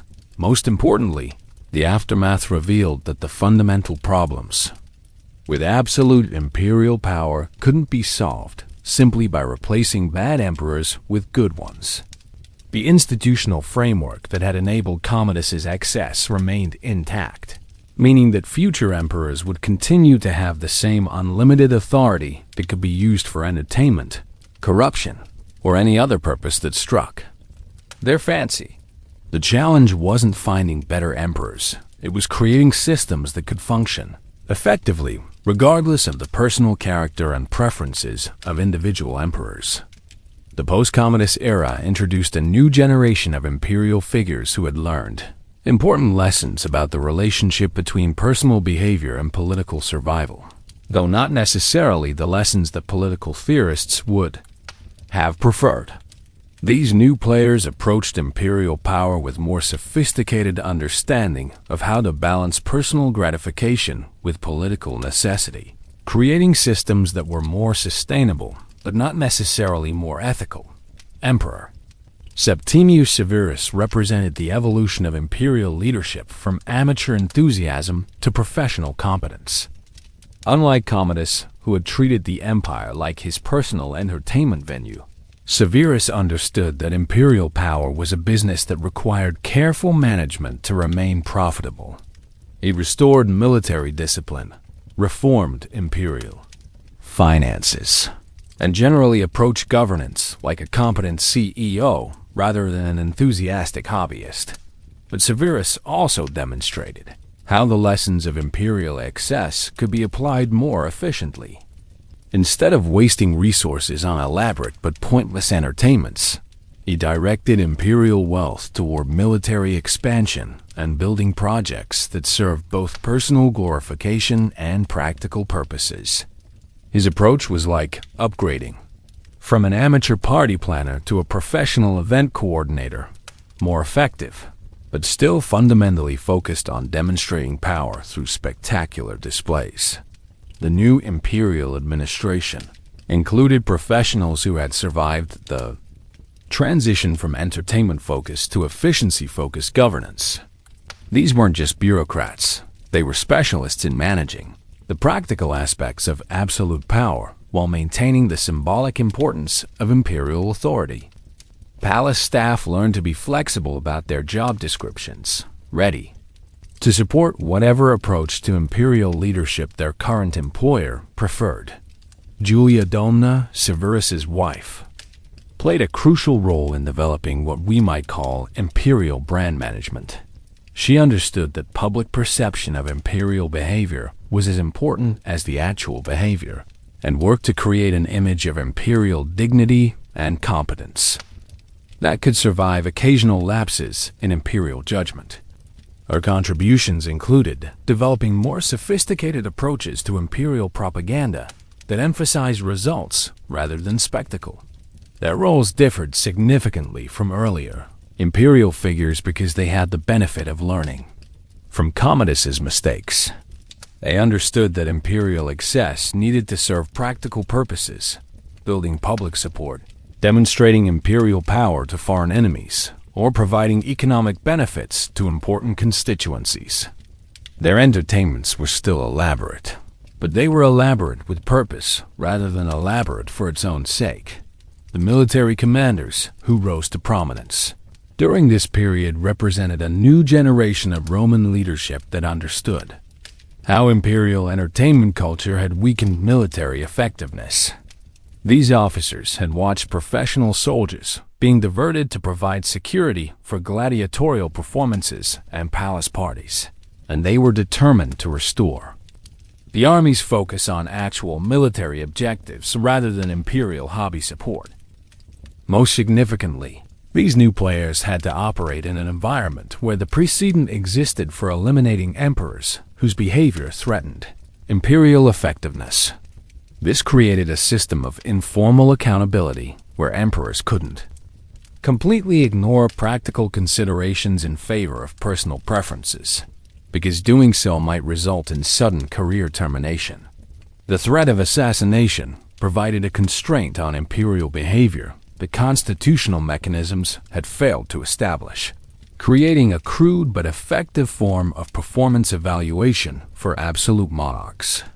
But some problems persisted despite The change in imperial leadership, proving that certain challenges were inherent to the system of absolute monarchy rather than the result of individual emperors' personality quirks. The fundamental issue of unlimited power remained unresolved. Future emperors still had the same authority that had enabled Commodus's gladiatorial career, with only personal restraint and fear of assassination preventing similar excesses. New versions of old problems emerged as subsequent emperors found different but equally problematic ways to abuse their authority. Instead of gladiatorial combat, some emperors became obsessed with military campaigns that served personal glory rather than strategic necessity. Others developed elaborate building projects that consumed enormous resources while providing minimal practical benefits. The specific forms of imperial excess changed, but the underlying pattern of using unlimited power for personal gratification rather than effective governance continued. Provincial administration remained problematic because the empire was still too large and complex to be effectively managed by a single person, regardless of that person's competence or good intentions. Provincial governors continued to develop increasing independence from imperial control, not because they were rebellious, but because practical governance required local decision-making that couldn't wait for instructions from Rome. The economic issues that had been created by imperial entertainment excess proved remarkably persistent. The imperial treasury had been depleted by years of elaborate spending. The precedent had been established for using government resources for personal projects, and the infrastructure for collecting and managing imperial revenues had been optimized for funding entertainment rather than practical governance. Why certain issues proved intractable was partly due to the scale and complexity of the Roman Empire, which created administrative challenges that no governmental system of the ancient world was equipped to handle effectively. But the more fundamental problem was the contradiction between absolute monarchy and effective governance. Concentrating unlimited power in one person created efficiencies in some areas while creating massive vulnerabilities in others. Cyclical patterns developed where competent emperors would restore fiscal responsibility and administrative efficiency, only to be followed by emperors who would gradually drift toward using imperial power for personal projects rather than governmental purposes. The system lacked institutional mechanisms for maintaining good governance across multiple generations of leadership, making it dependent on the personal character of individual emperors. The military remained problematic because soldiers' loyalty was divided between the empire as an institution and the emperor as an individual. The Praetorian Guard had demonstrated their willingness to eliminate emperors who threatened imperial effectiveness, but they had also shown that they could be bought by emperors who offered sufficient financial incentives. This created a system where imperial security depended on maintaining the right balance between competent governance and generous compensation for the people responsible for imperial protection. Most persistently, the cultural expectation that emperors should provide spectacular entertainment for the Roman people remained unchanged. Citizens still expected their leaders to sponsor elaborate public spectacles, build impressive monuments, and generally demonstrate imperial power through conspicuous displays of wealth and creativity.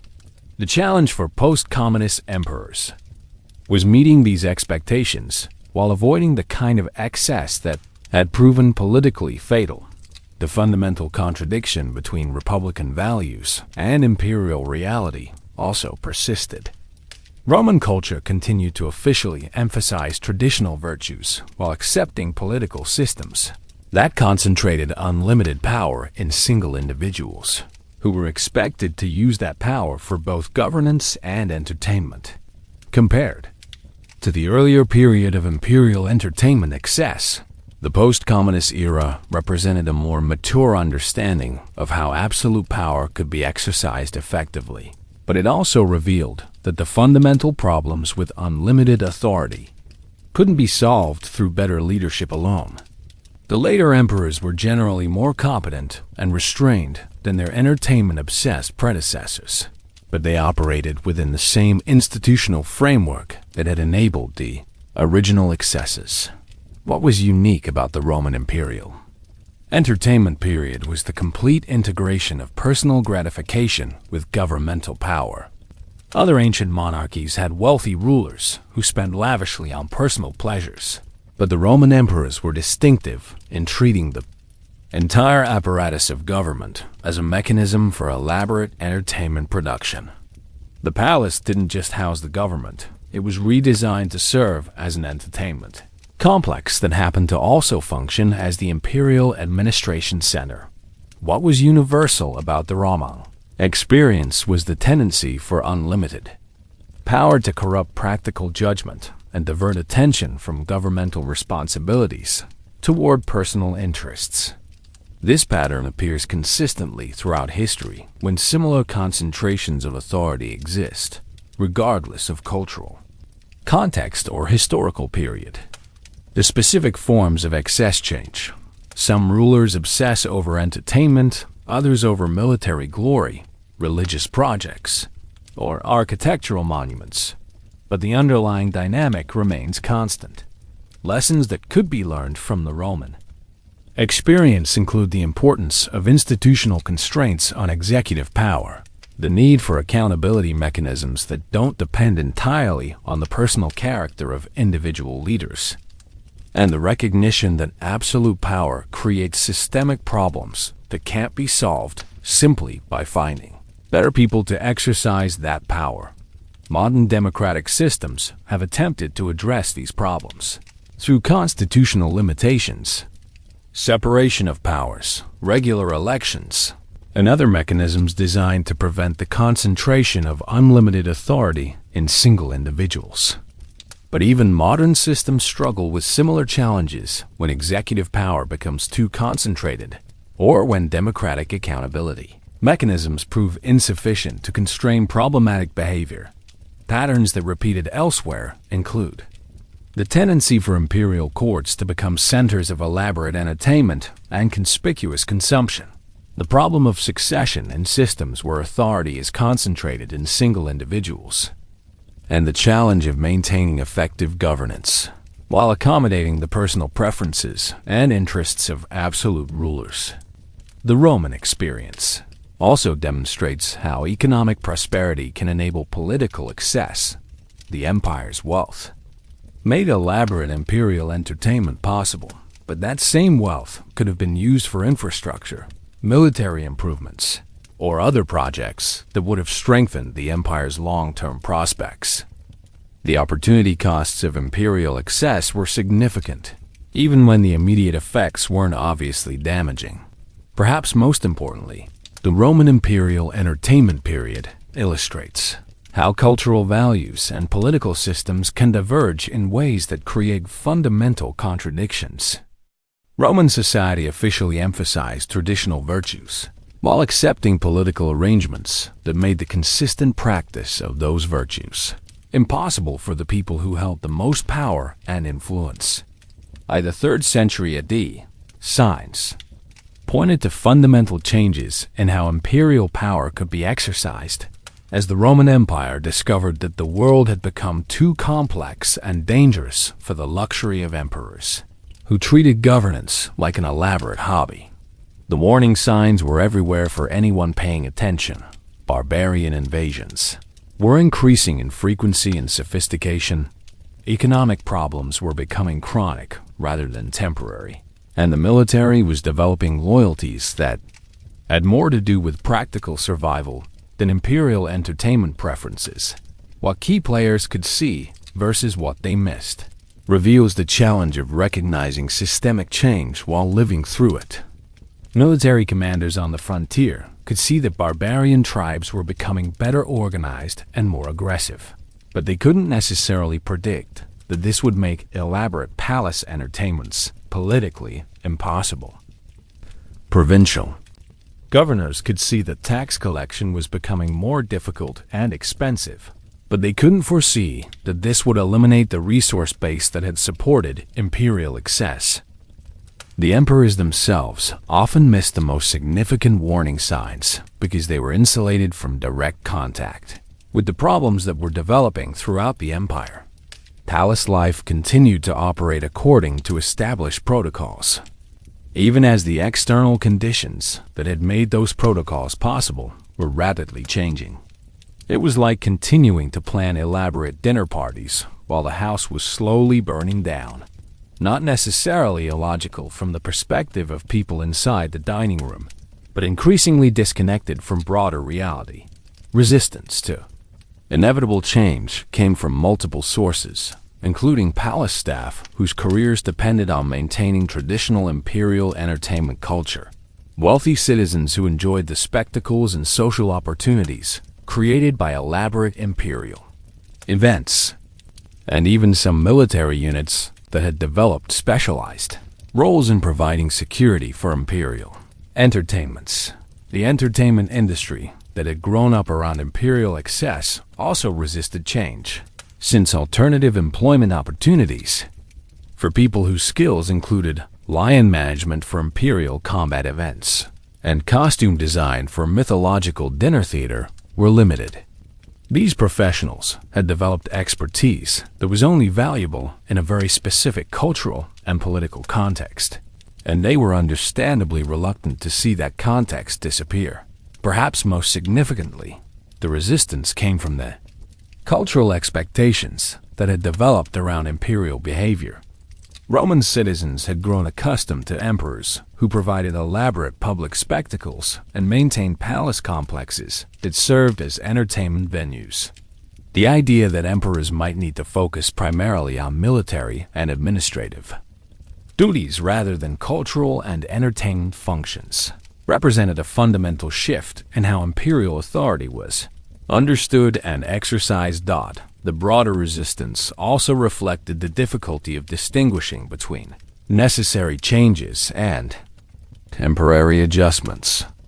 Many Romans assumed that current problems were cyclical challenges that would be resolved through traditional approaches, rather than systemic changes that required fundamentally different imperial behavior. The precedent existed for emperors who had successfully balanced entertainment preferences with governmental responsibilities, making it difficult to recognize when that balance was no longer sustainable. The end of the imperial entertainment era didn't come through dramatic confrontation or single decisive moment. It was more like a gradual realization that the party was over and someone needed to clean up the mess and deal with increasingly serious adult responsibilities.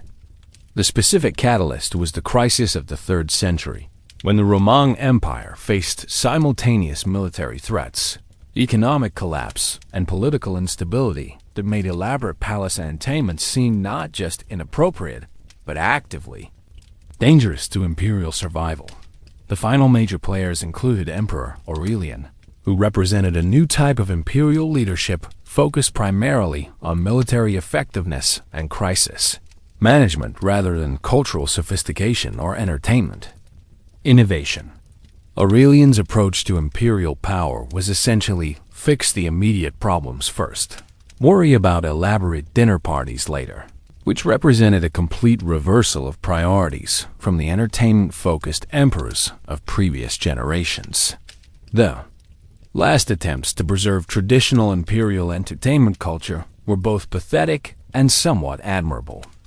Some emperors continued to host elaborate events, even as barbarian armies approached Rome, apparently believing that maintaining cultural traditions was important for imperial morale and legitimacy. Emperor Gallienus famously held an elaborate poetry competition while dealing with multiple military rebellions, which demonstrated either impressive confidence or complete detachment from practical reality. But the dramatic final moments came when it became clear that the resources and attention required for elaborate imperial entertainments were needed for basic imperial survival. The palace staff that had been dedicated to entertainment production was reassigned to military logistics and administrative crisis management. The exotic animals that had been maintained for imperial spectacles were either sold to fund military operations, or simply released because their care had become unaffordable. The symbolic endpoint was probably the transformation of Nero's golden house into military barracks and administrative offices. The elaborate rotating dining rooms and artificial lakes were converted into practical spaces for housing soldiers and conducting government business. The building that had represented the pinnacle of imperial entertainment architecture became a symbol of imperial pragmatism and military necessity. Emperor Diocletian's reforms marked the official end of the imperial entertainment era through systematic reorganization of imperial administration that eliminated most of the positions and protocols that had supported elaborate palace culture. Diocletian's approach was essentially to rebuild imperial government from scratch, focusing on administrative efficiency and military effectiveness while eliminating anything that seemed like unnecessary luxury or distraction from practical governance. The gradual decline was visible in the increasing difficulty of maintaining the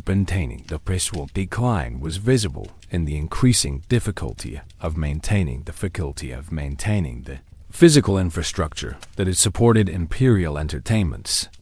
The mechanical systems that had powered rotating ceilings and elaborate stage effects required skilled maintenance that was no longer available as craftsmen were diverted to military and administrative needs. The exotic animal collections were dispersed as the costs of care exceeded their value as entertainment assets. Palace protocols evolved from elaborate ceremonial events to simplified administrative procedures that could be conducted quickly and efficiently without extensive preparation or specialized equipment. The transformation was like converting a theme park into an office building. Technically the same physical space, but completely different purposes and much less interesting for visitors. The foreign ambassadors, who had once been impressed by elaborate imperial entertainments, now found themselves dealing with emperors who were primarily concerned with military alliances and trade agreements rather than demonstrating cultural sophistication through spectacular displays. Diplomatic relations became more practical and less theatrical, which was probably more effective but certainly less memorable. Most poignantly, the end came when the last emperor who had personal memory of the great entertainment era died, leaving leadership to people who had grown up during the crisis period and understood imperial power primarily as a tool for survival rather than self-expression. The institutional memory of how to host elaborate themed banquets and coordinate complex mechanical entertainment systems was lost as the people who had possessed those skills died or found other employment. The final irony was that the end of imperial entertainment excess was itself a kind of spectacular transformation. The empire that had been famous for its elaborate cultural displays became known for its grimly practical approach to governance and military organization. The analysis of causes reveals that the imperial entertainment era ended not because Romans suddenly developed better judgment about appropriate uses of governmental power, but because external pressures made elaborate entertainment politically and economically impossible to sustain. The internal problems created by decades of imperial excess had weakened the empire's ability to respond to external threats, creating a feedback loop where crisis conditions eliminated the luxury of treating governance as entertainment done internal. Problems included the fiscal damage caused by years of elaborate spending on entertainment projects that provided no practical benefits to imperial administration or military effectiveness. The treasury had been systematically depleted by expenditures on palace modifications, exotic animals, elaborate costumes, and the salaries of specialized entertainment staff. When serious military threats emerged, the empire lacked the financial reserves necessary for effective response. The administrative problems were equally significant. Decades of governance that prioritized entertainment over practical management had created institutional weaknesses that became critical vulnerabilities. During crisis periods, Provincial administration had suffered from lack of attention and resources. Military logistics had been compromised by the diversion of personnel to entertainment functions, and government decision-making had become dependent on protocols that were too elaborate for crisis management. External pressures included increasingly sophisticated barbarian invasions that required coordinated military responses rather than symbolic displays of imperial power. The Germanic tribes and other external threats had evolved beyond the point where they could be impressed or intimidated by reports of elaborate palace entertainments. They were focused on practical considerations like territorial conquest and resource acquisition that could only be addressed through effective military action. The role of individuals versus historical forces in ending the imperial entertainment era reveals how personal decisions by key figures could accelerate broader historical trends. Emperors like Aurelian and Diocletian made conscious choices to prioritize practical governance over cultural entertainment, but they were responding to conditions that would have forced similar changes, regardless of their personal preferences. What could have been done differently is an interesting counterfactual question. If earlier emperors had maintained better balance between entertainment and governance, if fiscal responsibility had been maintained during the entertainment era, or if administrative reforms had been implemented gradually rather than through crisis response, the transition might have been less dramatic, and the empire might have retained some capacity for cultural sophistication. Alongside practical governance, the question of inevitability versus contingency is complex. The external pressures that ultimately ended the imperial entertainment era were largely beyond Roman control. Barbarian movements, climate changes, and economic developments that affected the entire Mediterranean world would have created challenges regardless of imperial behavior. But the severity of the crisis and the dramatic nature of the required response were exacerbated by the internal weaknesses that had been created by decades of entertainment-focused imperial administration. The broader lesson is that political systems that prioritize short-term gratification over long-term sustainability will eventually be forced to adjust by external circumstances. But the adjustment process may be more traumatic than necessary if the problems are allowed to accumulate, rather than being addressed proactively. The Roman imperial entertainment era ended because the empire could no longer afford the luxury of treating governance as performance art. But the cost of that realization was the loss of much of what had made Roman civilization distinctive and culturally influential. The immediate aftermath was a complete transformation of imperial culture that left contemporary Romans feeling like they were living in a different civilization entirely. The palace complex that had been the center of elaborate entertainment culture became a functional government office building where the most exciting event was typically a budget meeting. People who had grown up expecting their emperors to provide spectacular public entertainment found themselves governed by leaders whose idea of impressive public display was a well-organized military parade, who stepped into the vacuum left by the end of imperial entertainment were primarily military commanders and administrative professionals who understood government as a practical enterprise rather than a cultural institution. These new leaders approached imperial power like competent executives managing a large corporation rather than artists creating elaborate performance pieces. The change was probably more effective, but significantly less interesting for historians to write about. Short-term consequences included a dramatic improvement in imperial fiscal responsibility and administrative efficiency, but also a loss of cultural sophistication and artistic innovation that had been driven by imperial patronage. The empire became more militarized and bureaucratized, which helped address immediate crisis, but eliminated much of what had made Roman civilization culturally distinctive. Contemporary actions were mixed. Military personnel and provincial administrators were generally relieved by the return to practical governance and the restoration of imperial focus on traditional governmental responsibilities. But urban populations, especially in Rome, experienced the change as a significant loss of entertainment and cultural opportunity. The entertainment industry that had developed around imperial excess was devastated by the transformation. Thousands of people whose careers had depended on elaborate palace culture found themselves unemployed, with skills that were no longer relevant to imperial operations.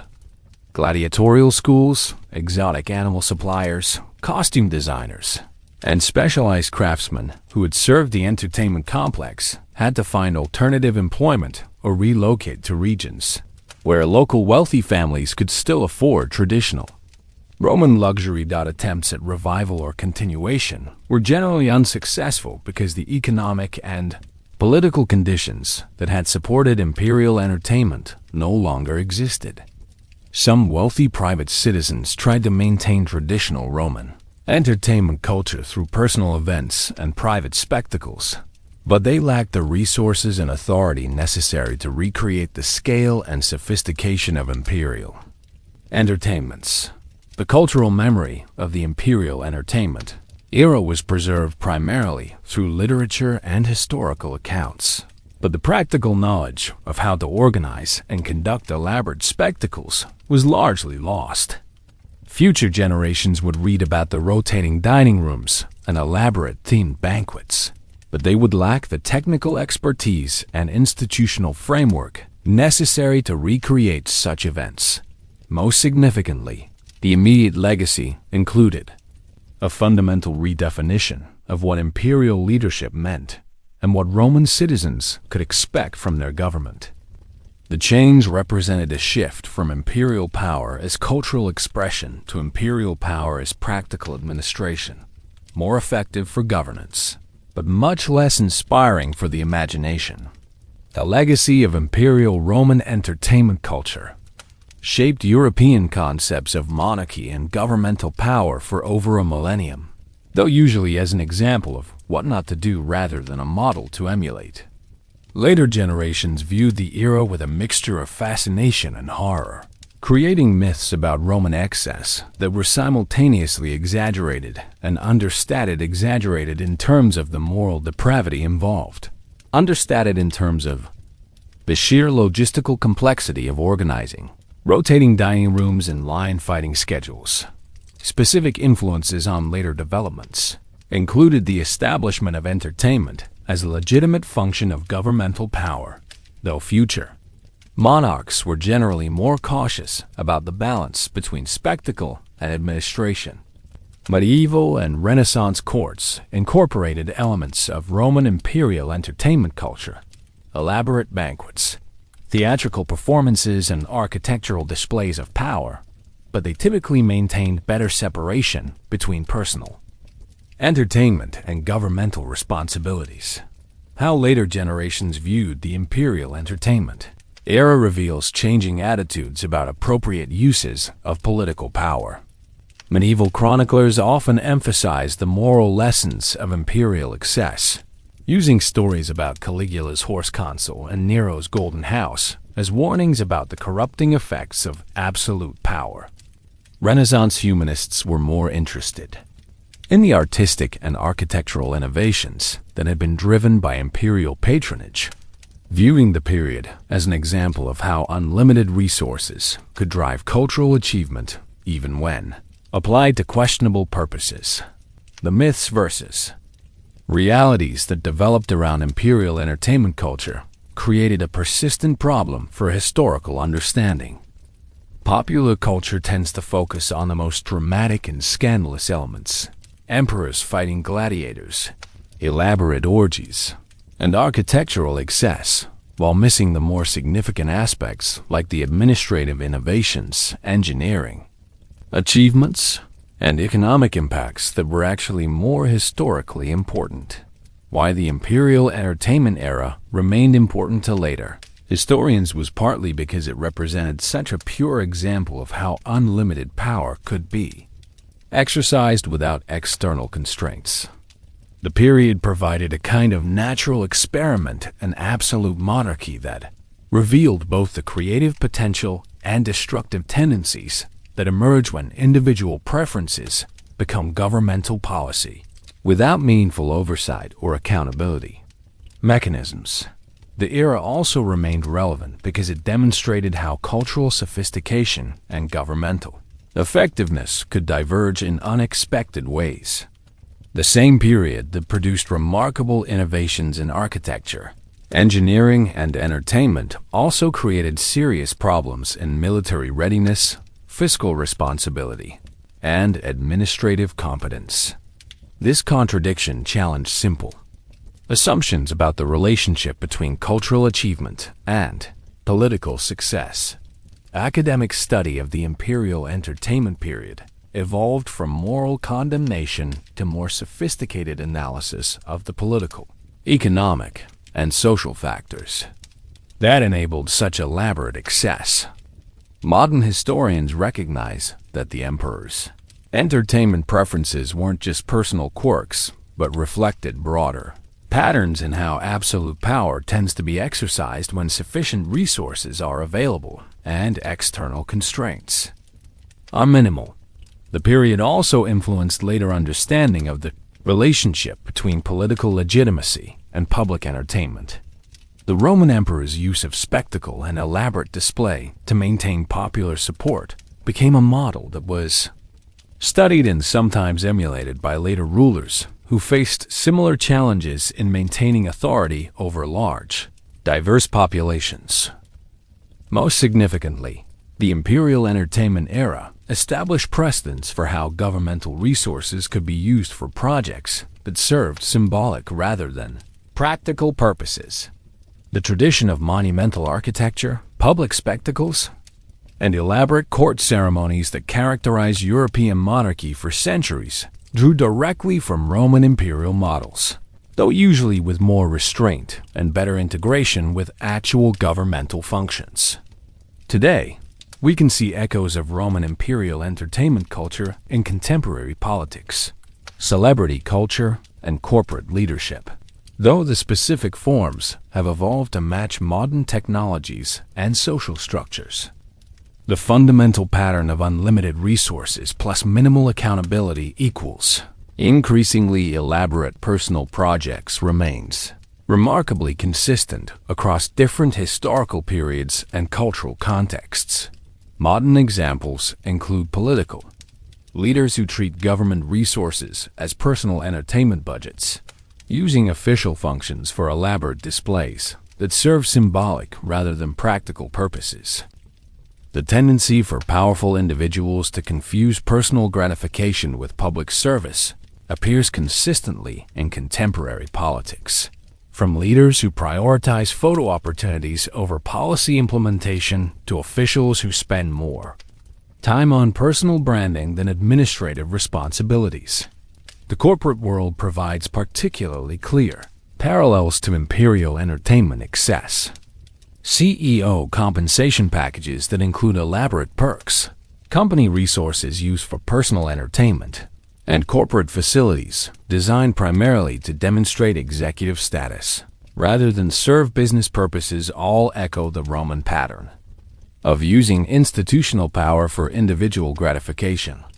The modern equivalent of Nero's Golden House might be a corporate headquarters designed as a monument to executive ego rather than functional workspace. Celebrity culture represents another modern parallel, where public figures develop increasingly elaborate lifestyle displays that serve primarily to demonstrate their status and wealth rather than accomplish practical objectives.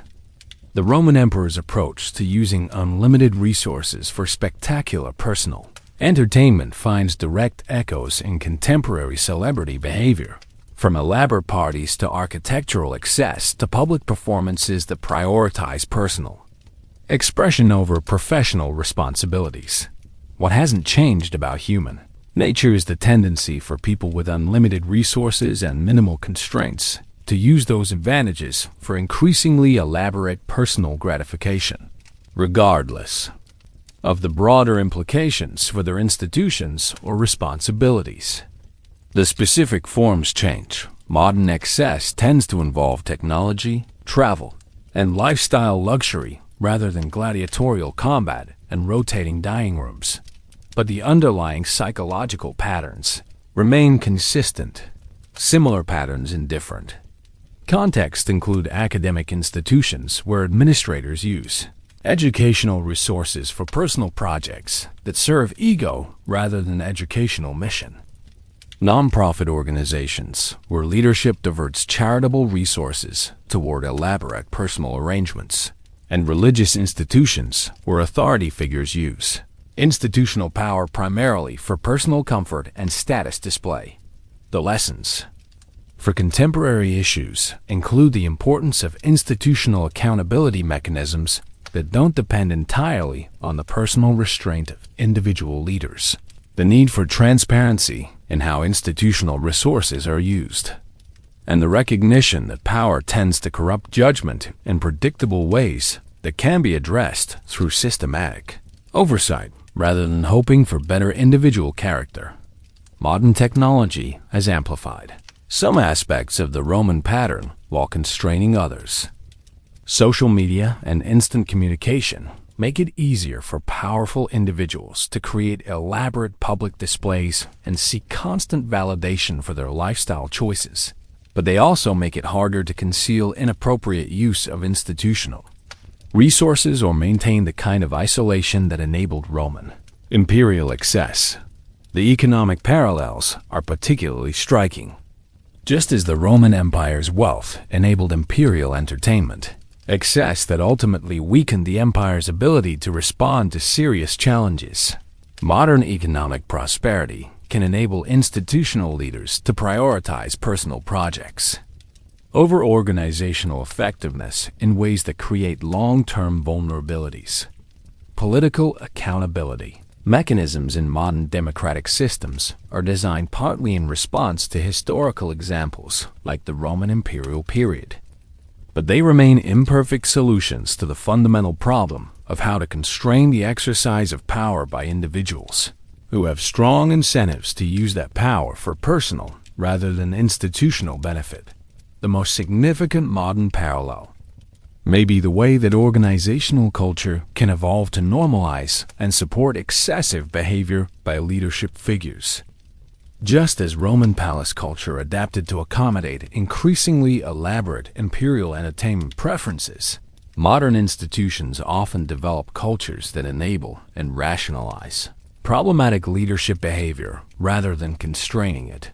Perhaps most importantly, the Roman example demonstrates that the negative effects of leadership excess may not become apparent until external pressures test the institution's actual capabilities, by which point the damage to institutional effectiveness may be difficult to reverse quickly enough to respond to serious challenges. Even now, the imperial Roman entertainment period influences multiple areas of contemporary life, from academic study and popular culture to political discourse and social movements.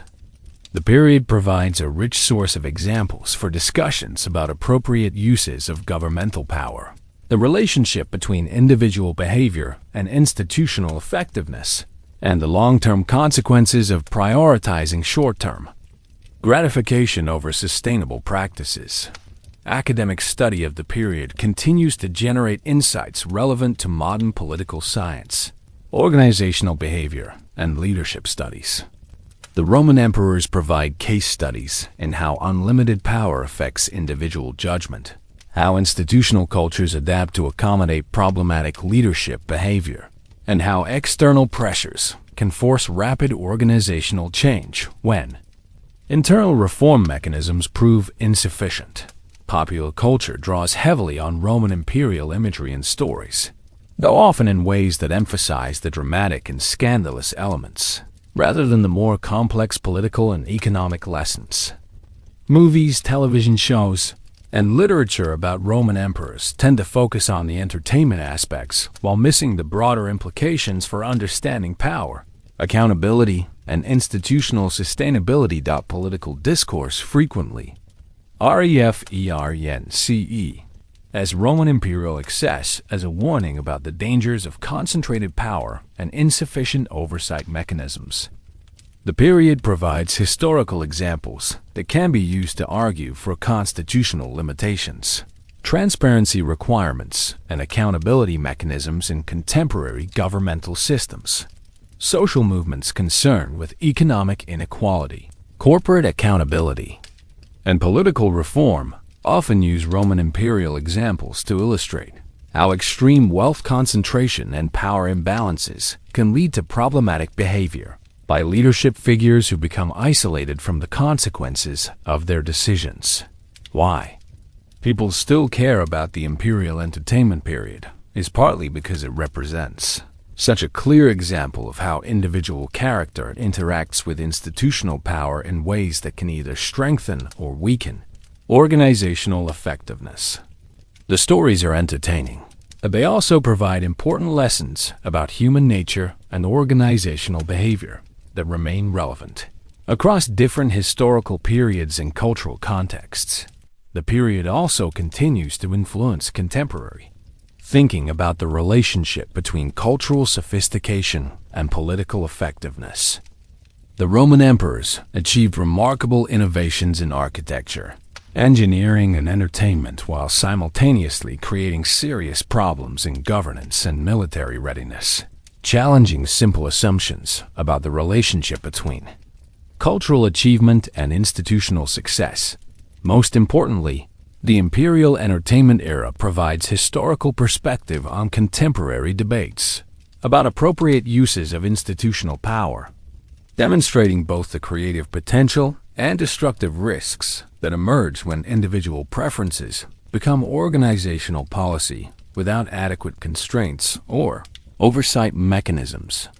The imperial Roman entertainment period offers several enduring lessons about power, human nature, and institutional design that remain relevant for contemporary society.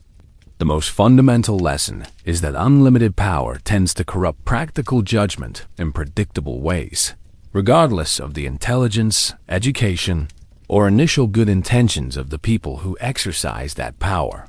The period demonstrates that institutional accountability mechanisms are more important than individual character in determining how power is exercised over time. Even well-intentioned leaders can gradually drift toward using their authority for personal gratification rather than institutional benefit when adequate constraints and oversight are absent. The Roman example also illustrates how organizational cultures can evolve to enable and normalize problematic behavior by leadership figures, creating environments where inappropriate uses of power become standard practice rather than exceptional incidents. This pattern appears consistently across different types of institutions and historical periods. Perhaps most importantly, the imperial entertainment era shows how the negative effects of leadership excess may not become apparent until external pressures test the institution's actual capabilities. The Roman Empire could afford elaborate imperial entertainment for generations because its underlying strength masked the costs of diverting resources and attention from practical governance to personal projects.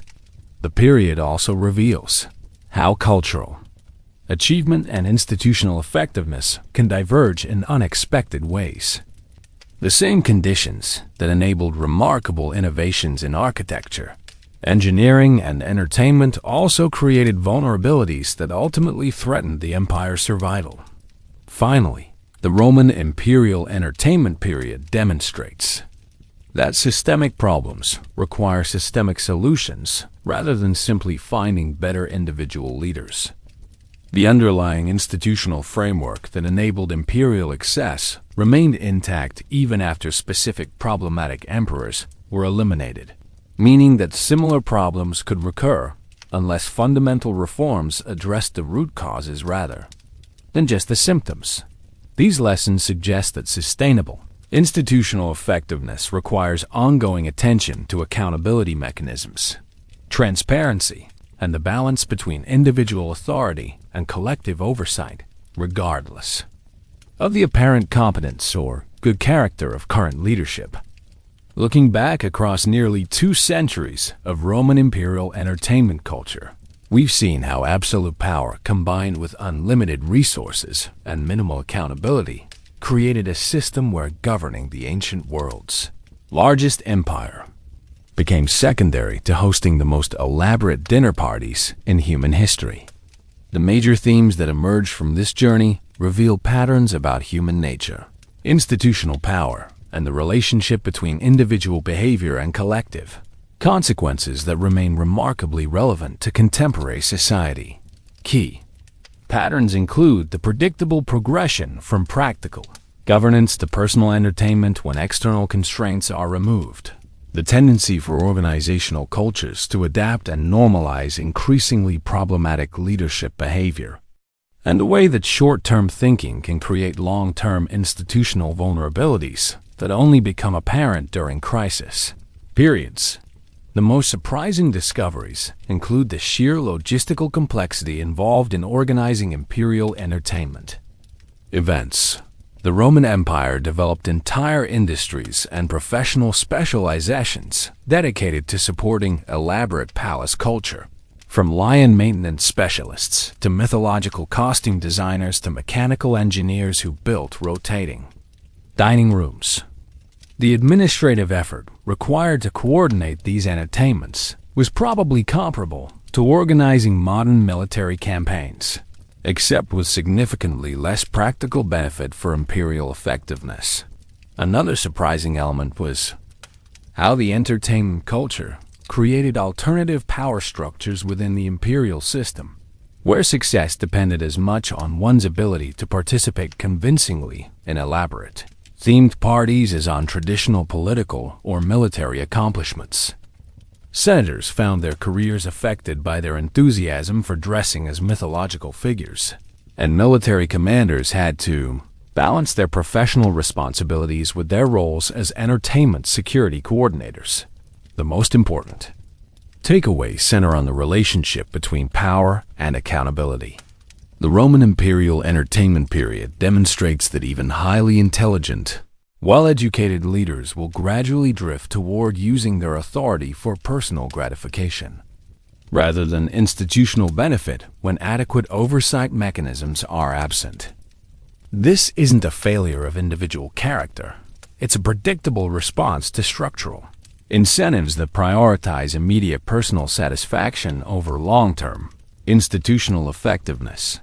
How our understanding has evolved throughout this narrative reveals that what initially appears to be simple moral failure or personal excess actually represents complex interactions between individual psychology, institutional incentives, and cultural expectations. The emperors weren't uniquely evil or incompetent.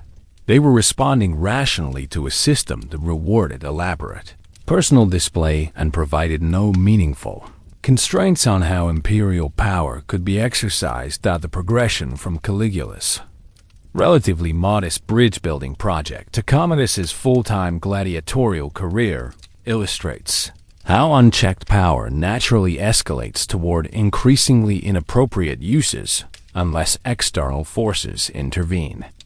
Each emperor felt pressure to exceed his predecessor's achievements, creating an arms race of entertainment excess that consumed increasing amounts of imperial resources and attention. Perhaps most significantly, the journey reveals how institutional problems that develop gradually can become critical vulnerabilities when external pressures emerge suddenly.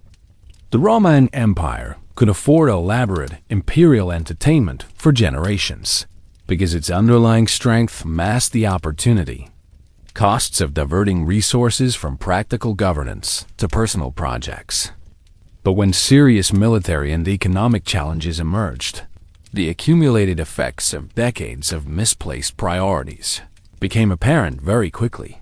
The overall arc demonstrates that sustainable institutional effectiveness requires ongoing attention to the balance between individual authority and collective accountability, regardless of how competent or well-intentioned current leadership appears to be. One final compelling anecdote encapsulates the broader themes we've explored. the story of the last great imperial banquet, hosted by Emperor Diocletian just before he implemented the administrative reforms that ended the entertainment era. This event was simultaneously a farewell to the old system and a demonstration of why that system had become unsustainable. Diocletian had invited representatives from throughout the empire to celebrate what he announced would be the final traditional imperial entertainment event. The guest list included senators from Rome, military commanders from the frontiers, provincial governors from distant territories, and foreign ambassadors from allied kingdoms. The emperor wanted everyone to experience the full scope of Roman imperial entertainment culture before it disappeared forever. The banquet featured all the classic elements of imperial excess, elaborate costumes that required guests to dress as figures from Roman mythology, mechanical dining rooms that rotated to provide changing views of artificial landscapes, exotic foods prepared by chefs who had been recruited from across the Mediterranean, and entertainment that included gladiatorial demonstrations, wild animal displays, and theatrical performances of mythological scenarios. But what made this event particularly poignant was the contrast between the elaborate entertainment and the urgent practical discussions that were happening simultaneously.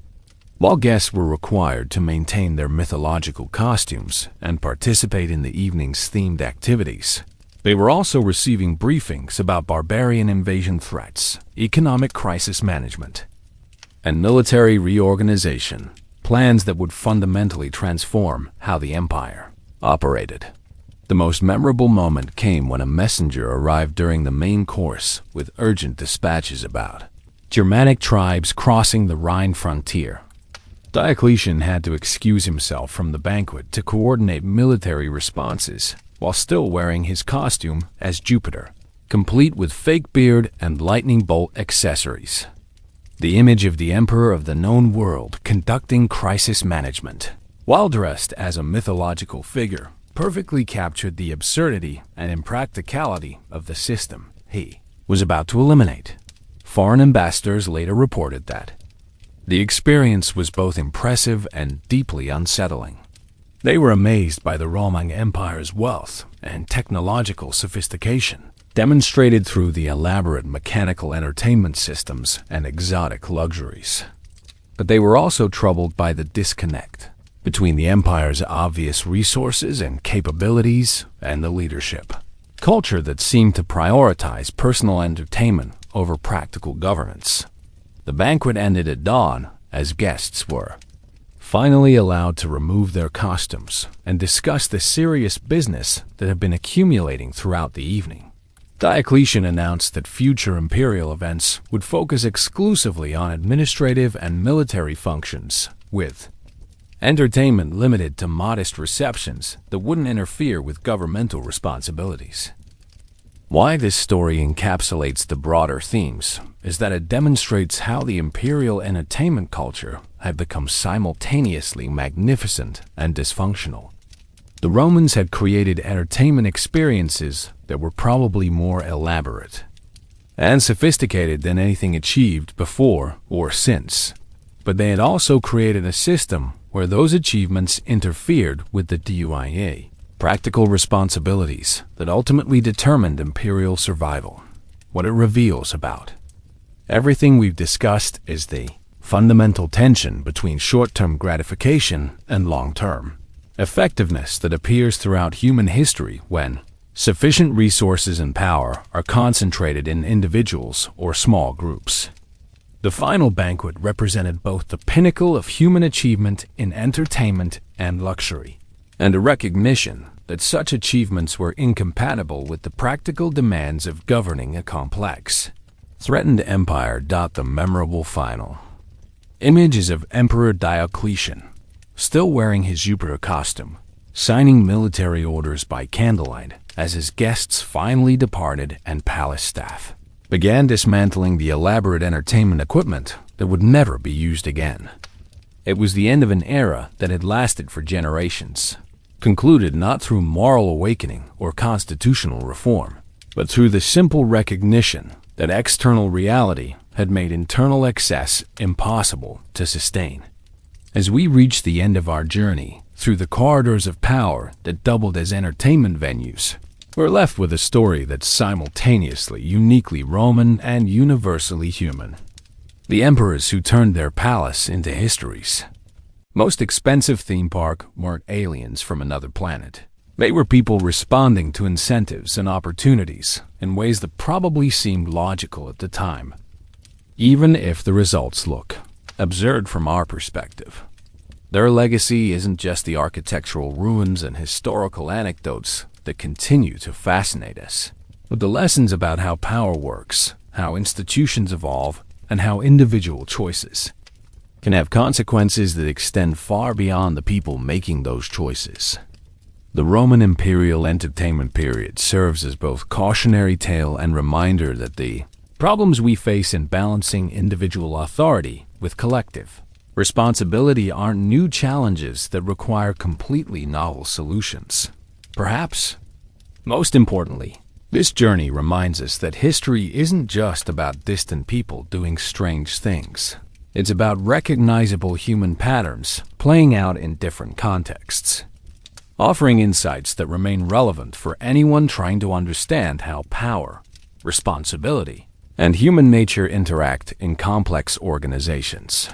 Thanks for joining me tonight on this exploration of how absolute power plus unlimited resources equals entertainment that historians are still trying to explain 2,000 years later.